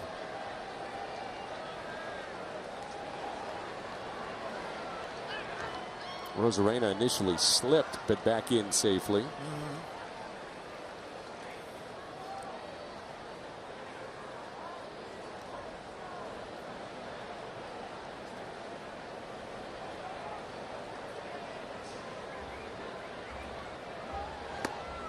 Pick off and back in after the swing and miss.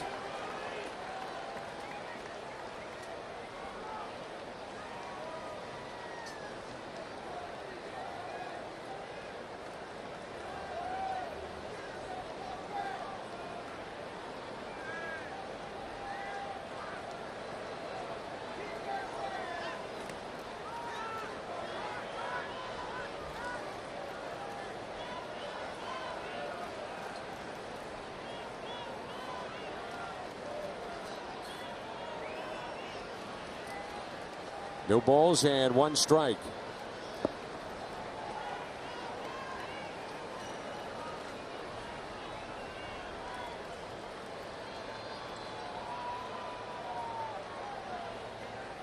Runner goes, hit and run, and it's lined foul. What a manager tries to do is to get the hitter a pitch to hit. He's almost like a catcher. He's trying to call the right pitch that's in the strike zone. Unfortunately for Mike, that ball was up and away. No fault of his. He understands that.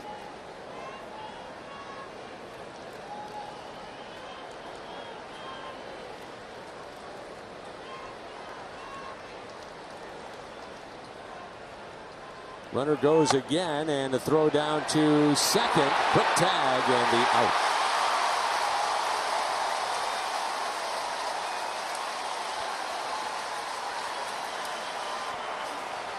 Sometimes receiving the pitch when it's up in the strike zone and the guy's got a great arm, it makes it easier to get the base runner. Rosarena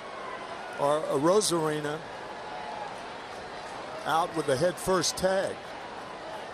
Had a great jump too. Contreras could throw, boy. Big arm. 1-2. Strikeout of Munoz, but the first two pitches in the inning, the Cardinals go back to back. First Yachty,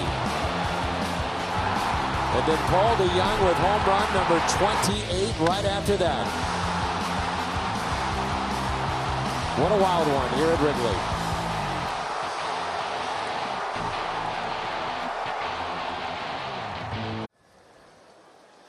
9-8, back-to-back home runs in the top of the ninth by Molina and DeYoung. Cardinals about hit the Cubs 13-10. Chevy Cole to the pen takes us again to Carlos Martinez.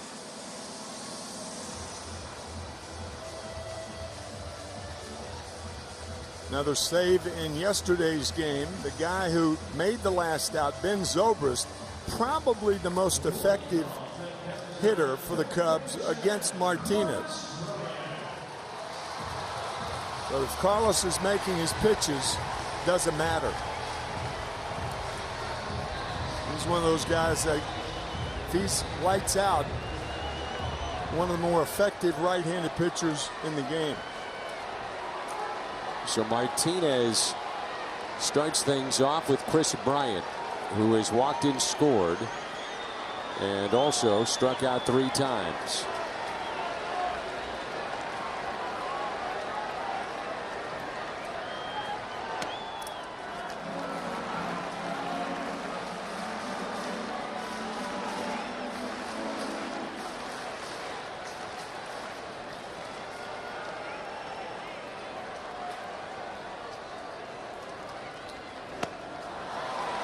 And Bryant going after ball 2. Everything is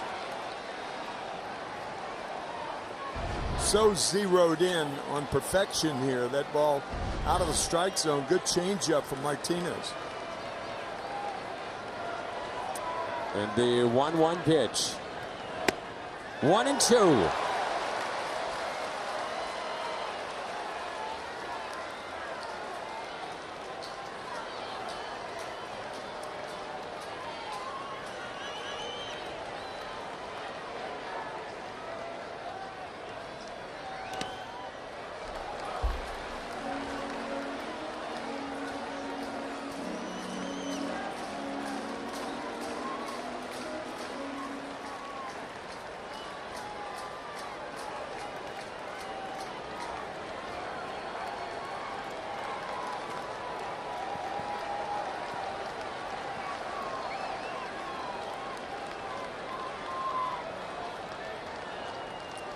Two-two pitch to Chris Bryant. Hit out of play. Well, it's only fitting you come down, you get Bryant, then Almora.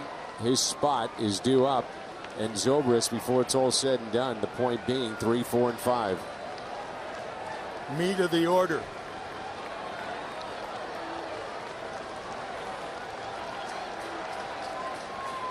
The 2-2 pitch.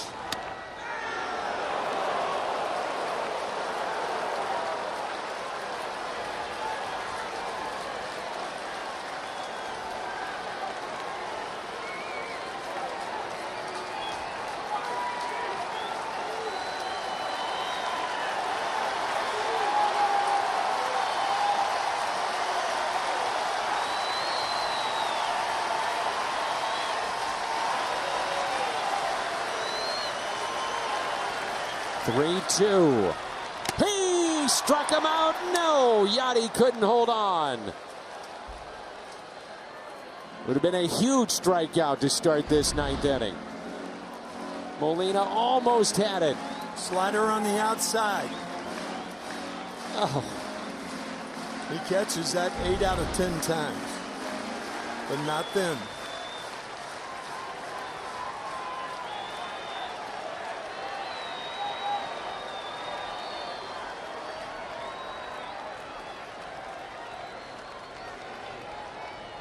Three-two pitch again. Just off the plate. The tying run is aboard with a walk.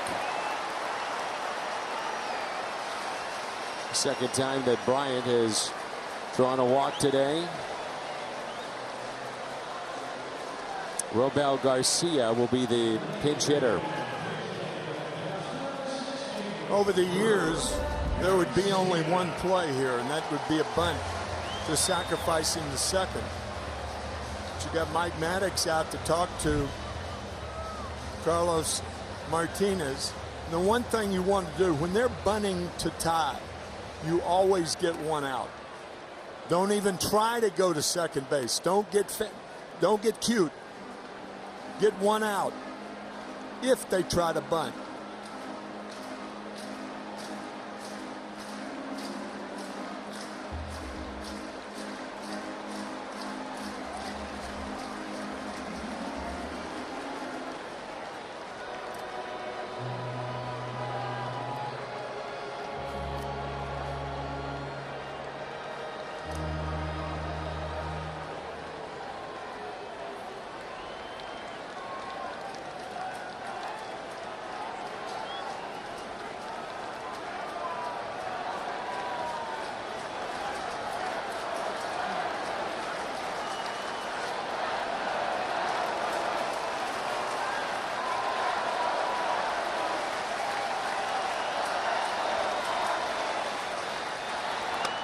Strike one to Garcia. One thing against bunting here is Garcia is fast. Chance of a double play remote unless it's right at somebody. Zobrist on deck. Short lead at first by Bryant, who's got 4 stolen bases this year. 0-1. Little tapper that'll roll foul.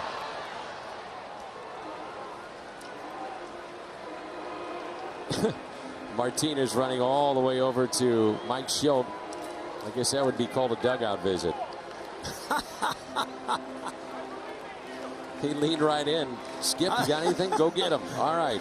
Dugout visit. I'm not too sure that would count, though, Danny. Probably not.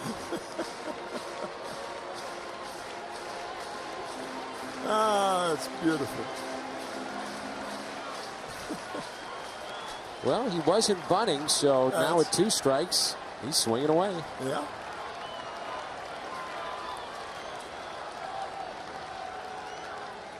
Very short lead at first. The pitch by Martinez taken high.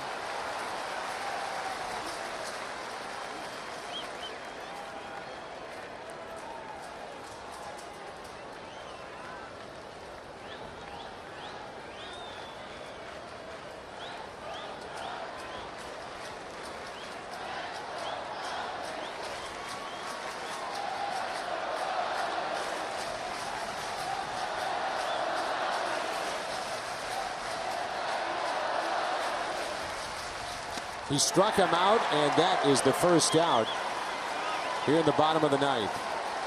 Yachty held on to that one, by the way. Yes, sir. Didn't need to, but he did. High fastball gets Garcia.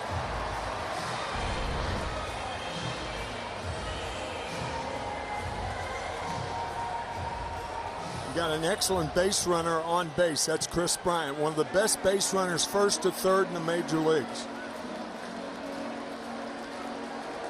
Zobrist ended yesterday's game with a ground ball hard to Goldschmidt, and the Cardinals won it 2-1.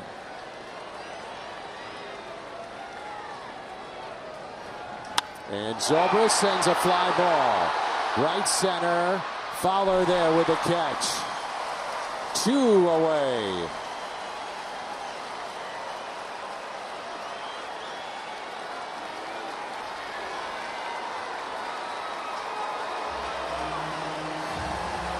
And maybe with the game and the season on the line, Javi Baez will hit.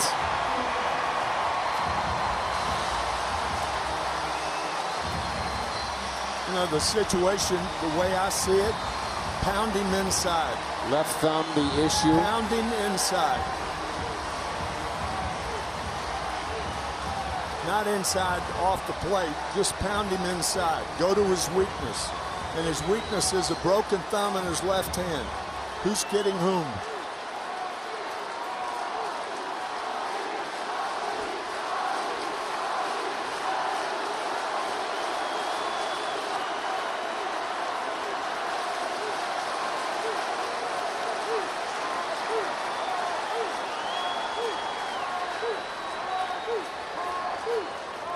First pitch to Baez.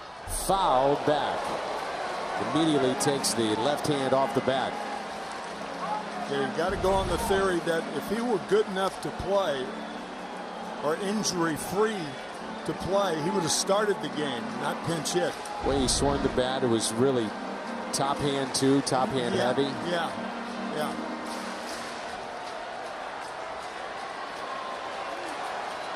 Boy, has this been something. What a weekend. Javi Baez.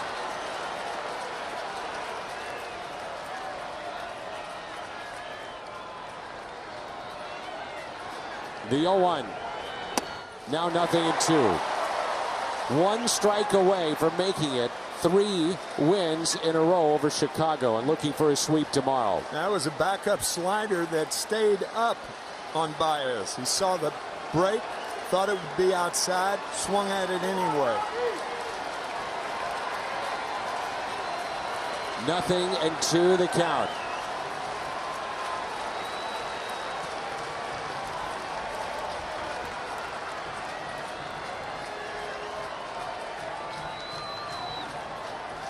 Oh, 0-2 pitch. He struck him out. Best win of the year. You bet. 9-8. Cardinals win it. The Cubs are now 6 back of St. Louis, and they look for a sweep tomorrow. Great call, partner. What a win. My goodness. How about the 2 home runs in the top of the 9th on 2 pitches? First, Yachty again. Before the Cardinal bench gets set down, DeYoung again.